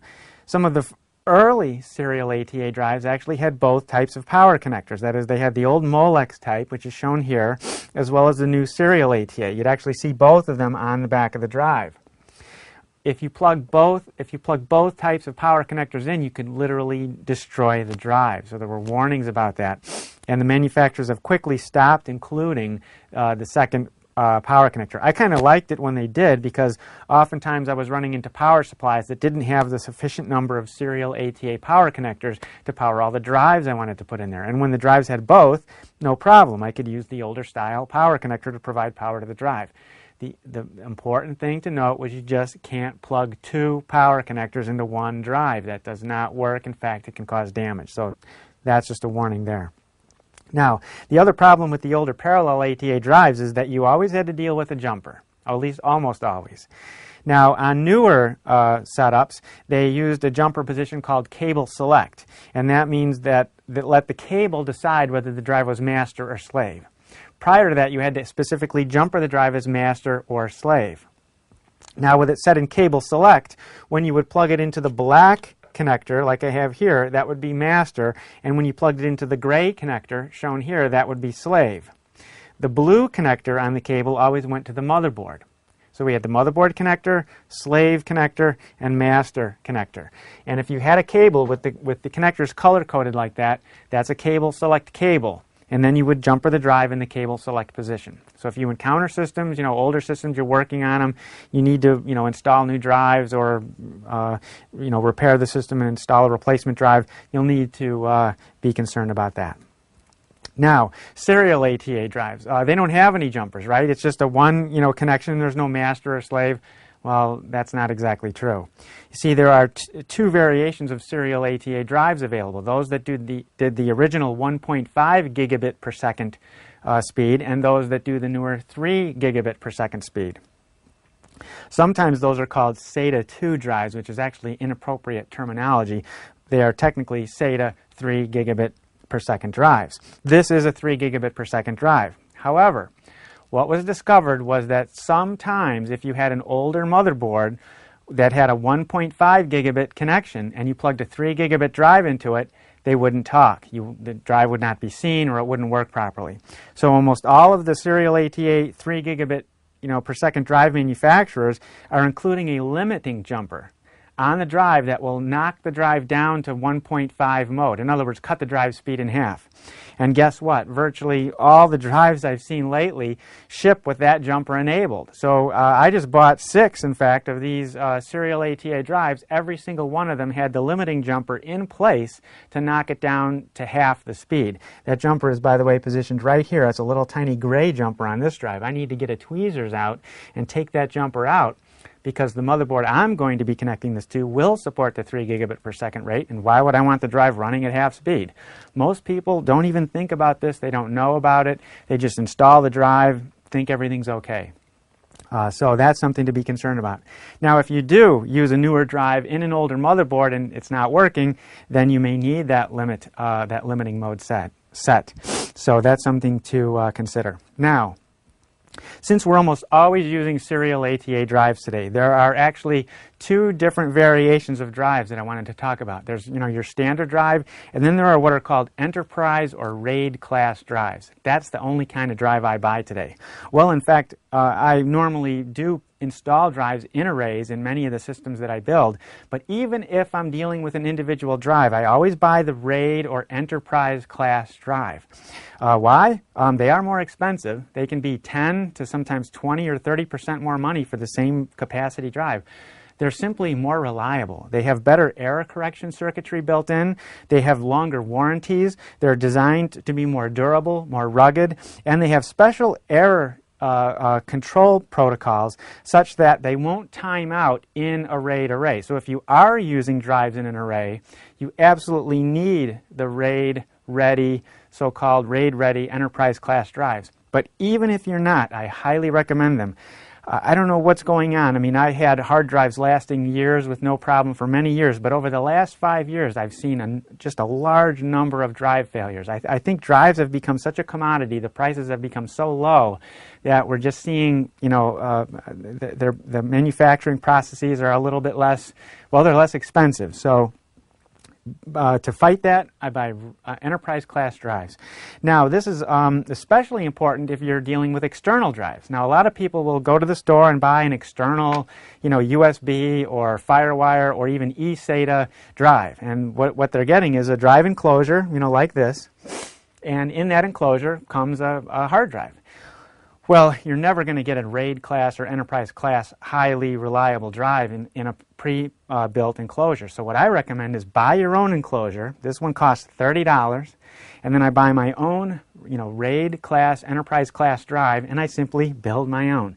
It doesn't cost me, in fact, it generally costs me less than the pre-assembled store-bought enclosure with the drive already installed. Now, another thing you can take advantage of with the serial ATA drives is eSATA. That's E for external serial ATA. Now, you can, in fact, many motherboards will come with this. This is a SATA to eSATA bracket and cable assembly. So this connector here plugs into the SATA connector on the motherboard, and then it presents an eSATA connector on the back of the PC. Now, eSATA connectors are different from SATA connectors. I mean, this connector will not plug in here. This connector is designed for internal use only. This connector is designed for external use. So if I have an eSATA capable drive enclosure like this one, what I will want is an eSATA cable like this one here, which I can then plug into this connector that provides a reliable connection that's designed for external use, and then this will plug into the drive. The advantage of eSATA, you can have that same high-speed connection that you have internally with an external drive. This is 2, 3, or more times faster than USB. So if you use external drives a lot for backup, you deal with large files, and you want the fastest transfer rate, go eSATA. Now, here's one disappointing thing. Virtually all of the external enclosures that support eSATA only do so at the 1.5 gigabit per second rate. So even if you have a 3 gigabit per second drive like this one, it's only going to work at 1.5 gigabits per second via eSATA.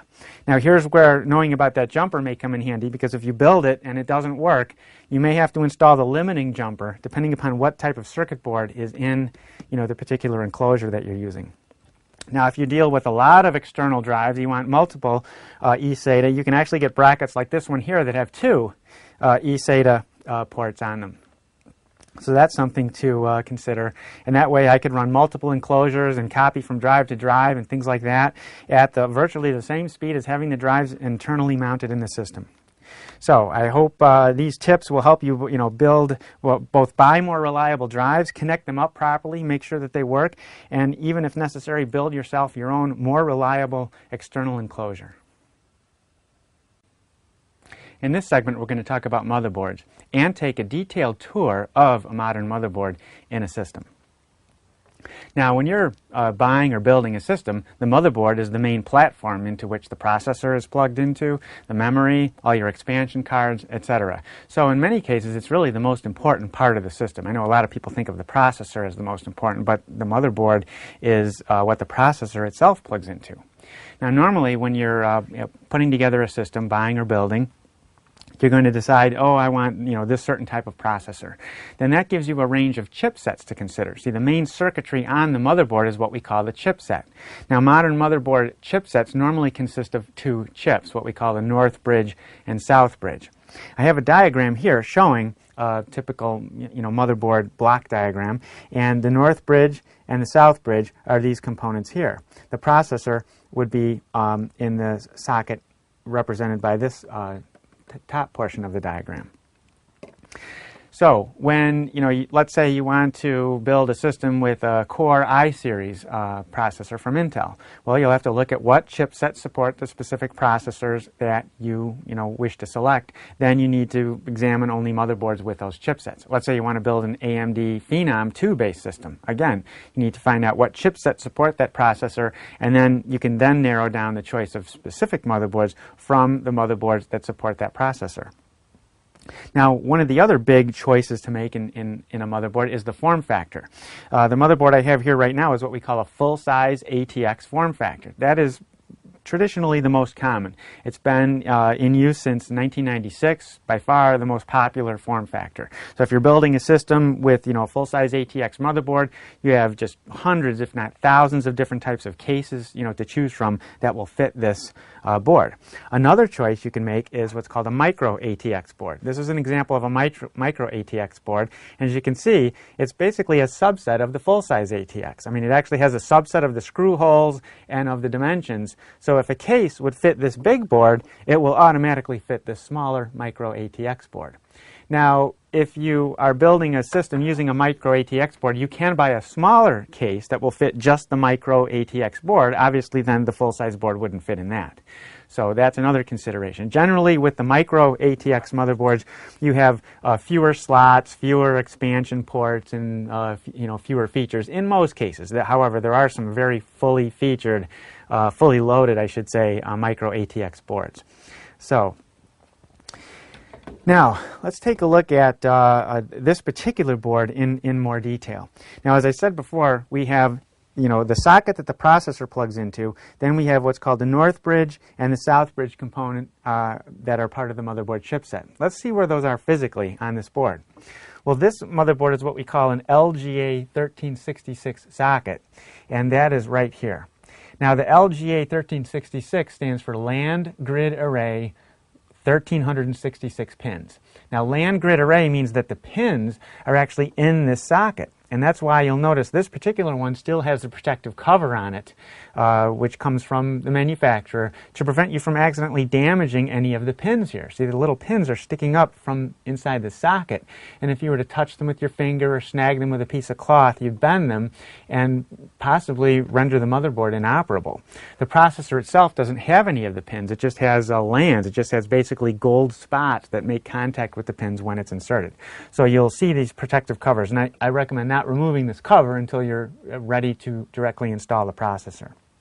The Northbridge component is right here in this case. Now, Northbridge chips in modern systems tend to run hot, so in most cases you will find some sort of a heat sink on them, as you see here. Now, this heat sink is a fairly advanced heat sink. It has what's called a heat pipe that helps distribute heat among voltage regulators here.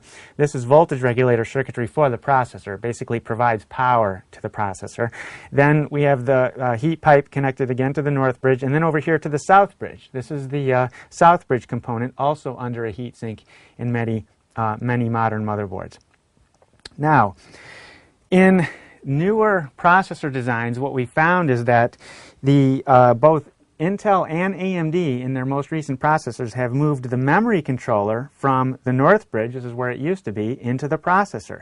So in this block diagram you can see I have memory modules that will be attached directly to the processor. The data flows between the processor and memory directly. It doesn't have to go through any other chips. And this particular design with the LGA 1366 uses 3-channel memory. So in other words, the processor can talk to 3 memory modules at a time. Now let's find that on the board here. Here we see the memory sockets, and we have 6 of them. So that means we have 2 separate sets of channels.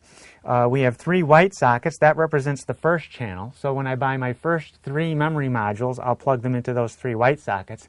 Then the 3 light blue sockets are the second channel. And when I buy, more modules, I'll plug them in there. Now, for maximum performance, being this supports 3-channel operation, you'll want to install memory modules in groups of 3 at a time. And all 3 should be the same capacity and the same speed, and ideally from the same manufacturer. So I recommend, in other words, buying them all at the same time. Now, you can run this in dual channel operation or even single channel. In other words, it's possible to run this motherboard with just 1 memory module in it, but you will lose some performance if you do that. Now, according to this diagram, you'll see that on the Northbridge component, we have a connection to the video card slots. These are PCI Express by 16 slots, and we can see those here, these 3 long slots, 2 blue ones and 1 sort of an orangish colored one. Why are they different colored? Well, the 2 blue ones support X16 operation. That means 16 lanes of connection, and both of those can be used at the same time. Now, the orange colored one here only supports 8-lane operation. So while you can use 3 video cards in this particular motherboard, the third one won't have the same performance. It'll have half the throughput of the other 2. So that's a limitation of the chipset. Now, what else do we have? Well, that's the only other connection from the Northbridge. So the Northbridge connects to the processor, it connects to the video, and then it connects to the Southbridge. Now, this Northbridge to processor connection is called QPI from Intel. That's Quick Path Interconnect. And that supports a very high-performance bandwidth of over 25 gigabyte per second transfer rate. So that's an extremely high-performance connection between this Northbridge and the processor. Now, let's look at the Southbridge. The Southbridge is a very much, how should I say, overworked or in-demand chip in a modern system. As you can see, look at all of the interconnects to the Southbridge. For example, in this we have the audio. And on this motherboard, we have audio chip, which is actually located right here. So this chip right here provides a connection to the audio jacks on the back where you can plug in speakers. This one happens to support 7.1 audio, and this happens to be a Realtek audio chip. What else do we have in here? We also have Gigabit Ethernet right here, represented by these two blocks here. The Gigabit Ethernet chip is located right here, and that provides a connection to the Ethernet port on the back of the motherboard here. So there's the Ethernet chip. What else do we have? Well, a big portion of this is the interface to hard drives, and what we have is 6 serial ATA ports made possible by this particular Southbridge. This one happens to be called the Intel ICH10R. That's I/O Controller Hub 10, R for RAID edition. And we find those ports right here. There are 2, 4, 6 serial ATA ports that are connected to this Southbridge. Now, on this motherboard, there happens to be 8 hard drive connectors. There's 2 more serial ATA ports here. Well, where did those come from? Well, that's from an auxiliary chip. See, some motherboards manufacturers will put accessory chips in there in addition to the chipset to provide additional functions. Kind of like, we mentioned the audio and the Ethernet. Well, this particular motherboard has a second serial ATA controller right here, which powers these 2 connections here. So we have additional connections for serial ATA. We can run up to 8 hard drives on this board. Okay, what else do we have? Well, if I look over at the diagram here, we also have a connection from the Southbridge to up to 6 PCI Express by 1 connectors. Now, we don't have 6 PCI Express by 1 connectors on the board, but here's a by 1 and a by 4 connector. Also, we have an interface to standard PCI. That's also built into that Southbridge. These are for older, just standard PCI cards, not the PCI Express. Now, what else do we have in a board like this? Well, this board happens to have, a lot of additional features. It has, for example, over here, a built-in power switch and a reset switch. This board is kind of designed for overclockers, and when you're overclocking a system, you might get into a place where it locks up, and with the system open and having easy access to a power and reset button is something that they thought was desirable here. How about power connections? There are several power connections that are used in a modern motherboard. We have the main ATX connector here, which is a 24-pin connector. That's the main connection between the power supply and the motherboard. We also have an 8-pin CPU power connector here. This connector basically powers the voltage regulators, which then provide power to the processor. So those are the main connections between the motherboard and the power supply. Now, what else do we have on this board? Well, there's also fan connections. You'll see interspersed throughout this board several 3- and 4-wire fan connectors. This board has quite a few of them because it supports running not only the processor fan, but a rear case fan, a front case fan, and even other auxiliary fans. Typically, you'll find at least 2 or 3 fan connectors on most boards. Some high-performance boards like this one will have even more. This board has additional functions as well. Built into the Southbridge are also USB ports, 12 in fact on this particular chip. So we have 8 USB on the back, and we have 2 USB headers here. These are designed for front panel USB ports. Each of these supports 2 more. Each of these headers supports 2 more ports. So you could have up to 4 front panel USB ports, and the cables for those would plug into these 2 headers here.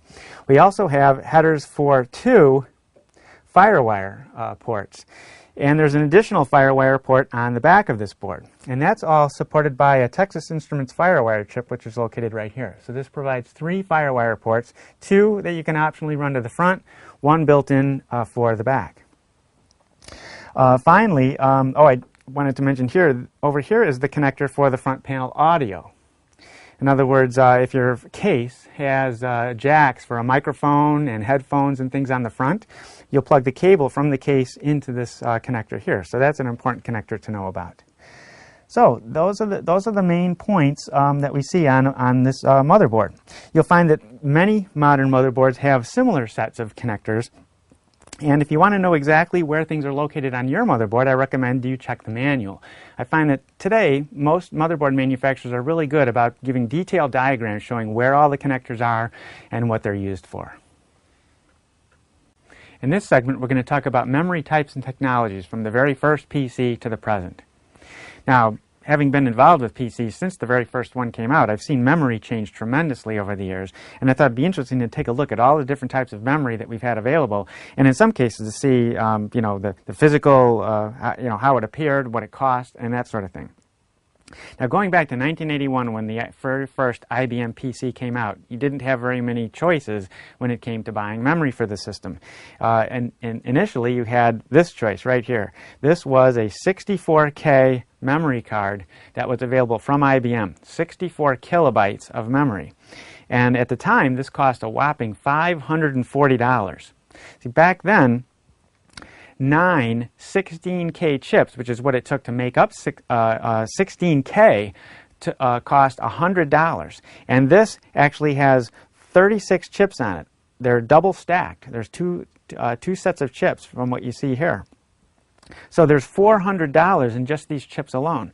And these chips ran 200 nanoseconds, which is about 5 megahertz in speed, which of course matched the speed of the PC at the time. Then, a year later, we had this card become available. This was a 64/256K card. This could hold 4 times the amount of memory as the first card here. And what we had was, this would have banks of 64K chips. We had 1, 2, 3, and then 4 banks of chips here. Normally, this card was sold with just 64K on it, and then you would manually add the rest of the chips. Back then, what we had to do was buy chips. They usually were sold in, in these little tube-like containers, and you would take the individual chips out of the container, like this. This is one of the memory chips. We'd load it into a memory insertion tool, like this, and then you would use this tool and put it over the socket, and then press down and push the chip into the socket using this tool. As you can imagine, it would take quite some time. I remember spending hours filling boards like this. I mean, look at the number of chips on this board. Think of how long that would take to make sure you got each one in. You had to have each one properly oriented, not miss any of the holes. And if you did, boy, you had all kinds of troubleshooting to go through. Well, okay, so we went from 1981 to 82. Then over here, I'm jumping up to 1985 with this card. This card came out after the IBM AT came out, and at the time, this card cost a whopping $475. Now, the good thing was that this card had up to 2 megabytes of memory on it. So we went from 64K to 256K to 2 megabytes. And for the 2 megabytes, of course, when you consider it was still about $500, the price per K had come down quite a bit.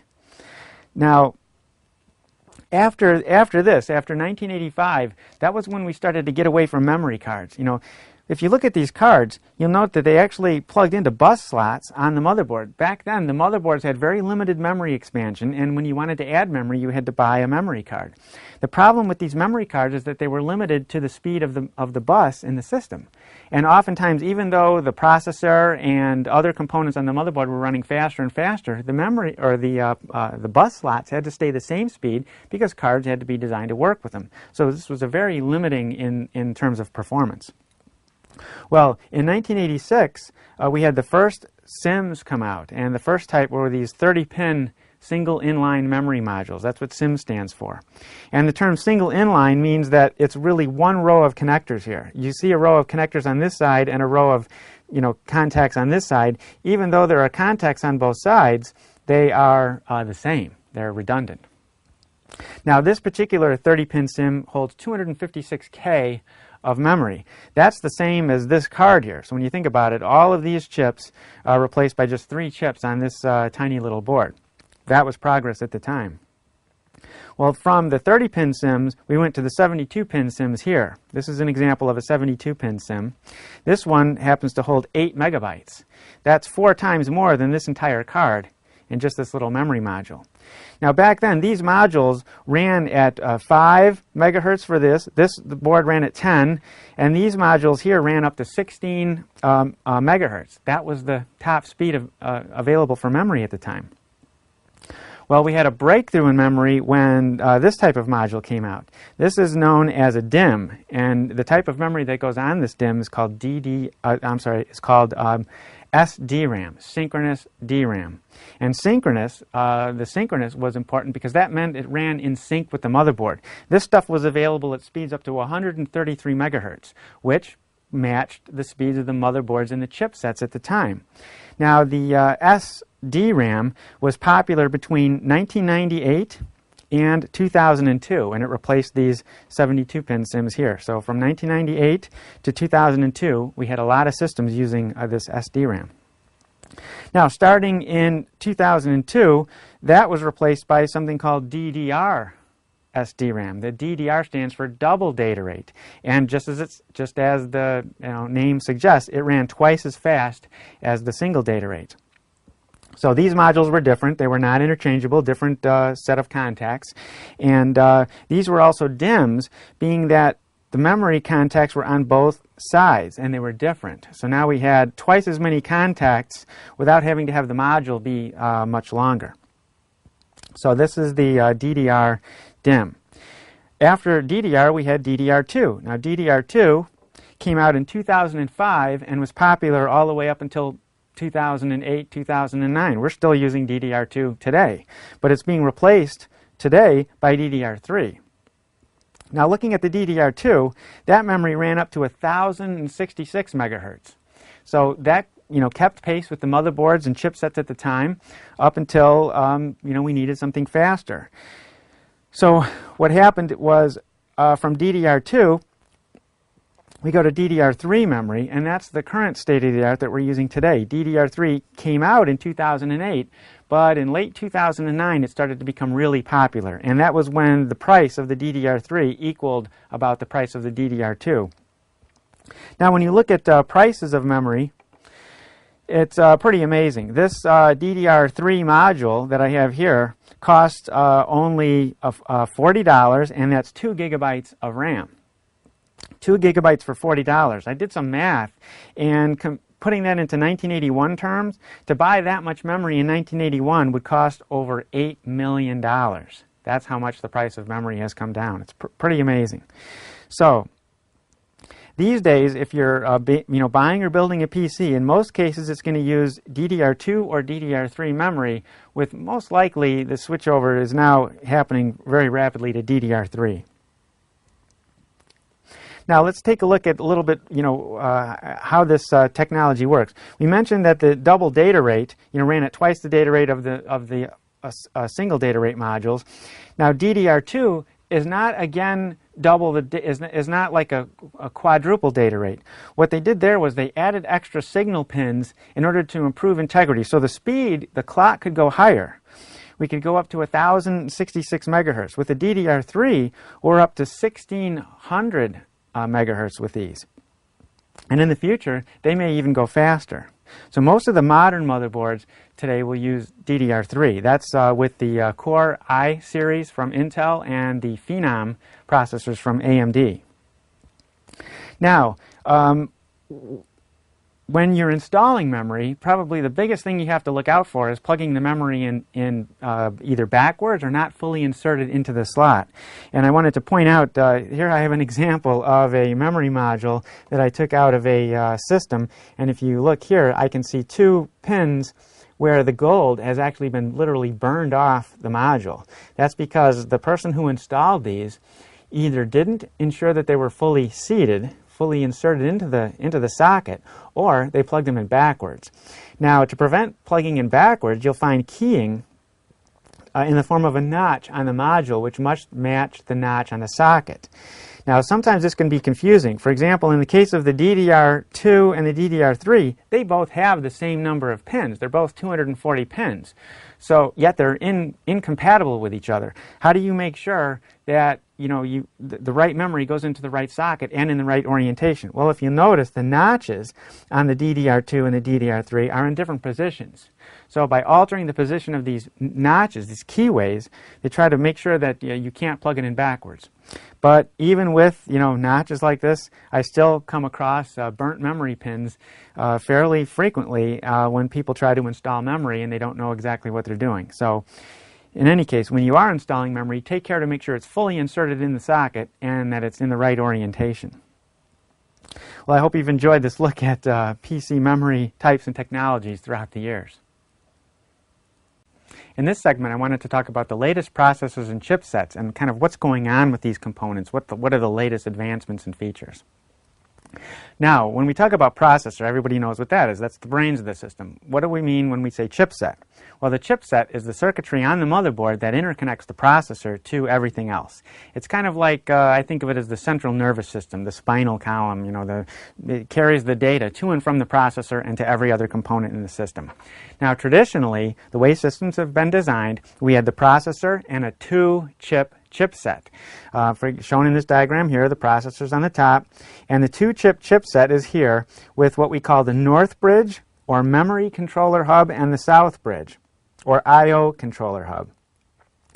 And, you know, like the names imply, the memory controller hub typically or traditionally had the connection to memory. So in other words, the memory modules would be connected to this middle chip here. And then the problem with, I don't know if it's a problem, but that design means that any data that would go to and from memory had to go from the processor to the memory controller and then out to the memory modules.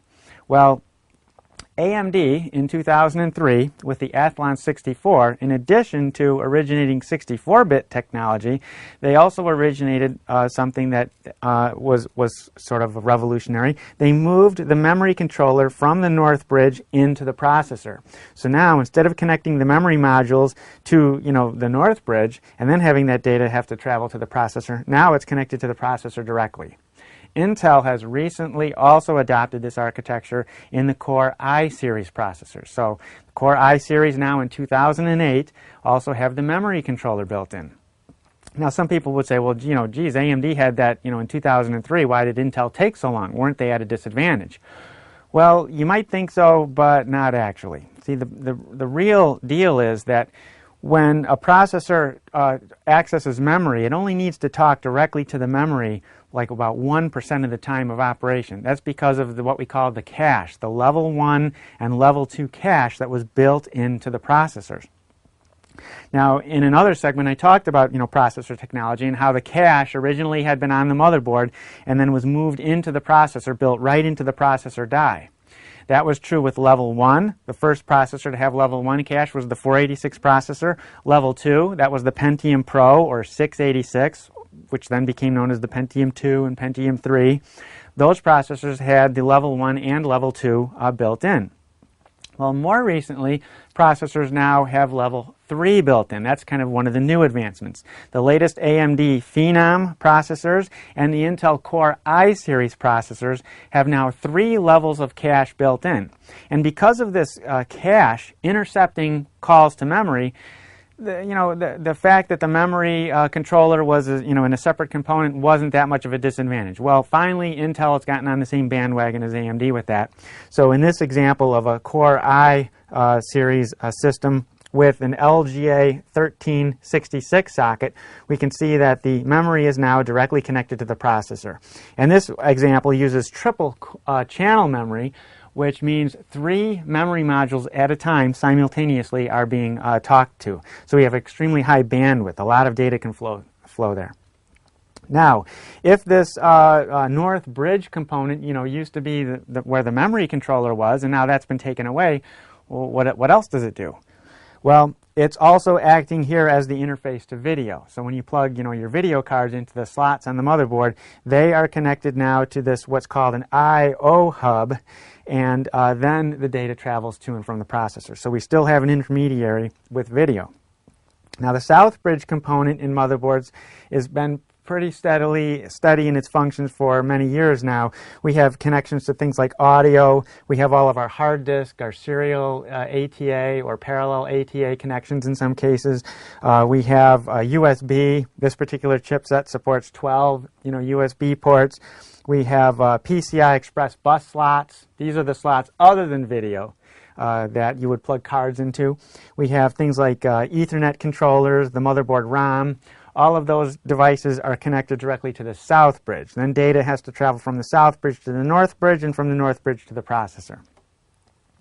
Well, more recently, also in some of the Intel Core I series processors, they've eliminated not only the memory controller, but eliminated the entire Northbridge completely and gone to a two-chip design where we have the processor and a single chipset. Now they simply call this the platform controller hub. It's basically the South Bridge because the North Bridge has been taken away. So this chip does all the same functions as the South Bridge did in other motherboard designs. But now what we have in the certain models of the i-series processors, we have not only the memory connection, again our memory modules will be connected directly to the processor, but we also have the video connection, and that's interesting. By building the video connection into the processor, Intel will be able to sell processors with built-in video, as well as still have slots on the motherboard where you can plug video in. So Intel is getting into the video game even more strong than ever. Instead of having the video built into their chipsets, it's now being built into their processor. So not all of the processors, but some of the models. In particular, some of the lower-end models will have video built in. So that's an example of some of what's going on in the motherboard and chipset area. And as I mentioned also, the processors are now having level 3 cache built in instead of just level 1 and level 2. The other thing that's happening is the technology is becoming more tightly packed. We have processors that have gone from 65 nanometer spacing down to 45 nanometer spacing and now down to 32 nanometer spacing. So we're able to pack more and more transistors into less and less space. Now, what are they doing with are they making the chips smaller? No, actually what they're doing is, this is where we have the ability to have the cache. The level 3 cache was made possible because the rest of the components in the processor became so much smaller. So, to summarize, what we've got here is the migration of the memory controller into the processor itself. That's been happening in both AMD and Intel. And in some of the latest Intel processors, the video interface being migrated directly into the processor. And also, all of the new processors have level 3 cache. Finally, another thing to say is that processors have been adding more and more cores. It used to be all processors were single core. Then we had dual core processors, then quad core processors, 4-core. Now we have up to 6-core processors coming, and quad core is kind of becoming mainstream. In fact, I wouldn't even consider a single core processor for a system anymore unless it was a special low cost or a very simple need system. Dual core has kind of become the basic, and quad core is even become mainstream. So these have been some of the advancements in both motherboards and processors and chipsets over the last few years. Hi, I'm Scott Mueller. Welcome to the video for the 19th edition of Upgrading and Repairing PCs. This new edition represents a landmark 20th anniversary since the book first came out, making it both the longest running and most popular PC hardware book in the world. I would like to say a special thanks to all of my loyal readers, and I hope to continue working on all of the books and videos in the Upgrading and Repairing series for the next 20 years.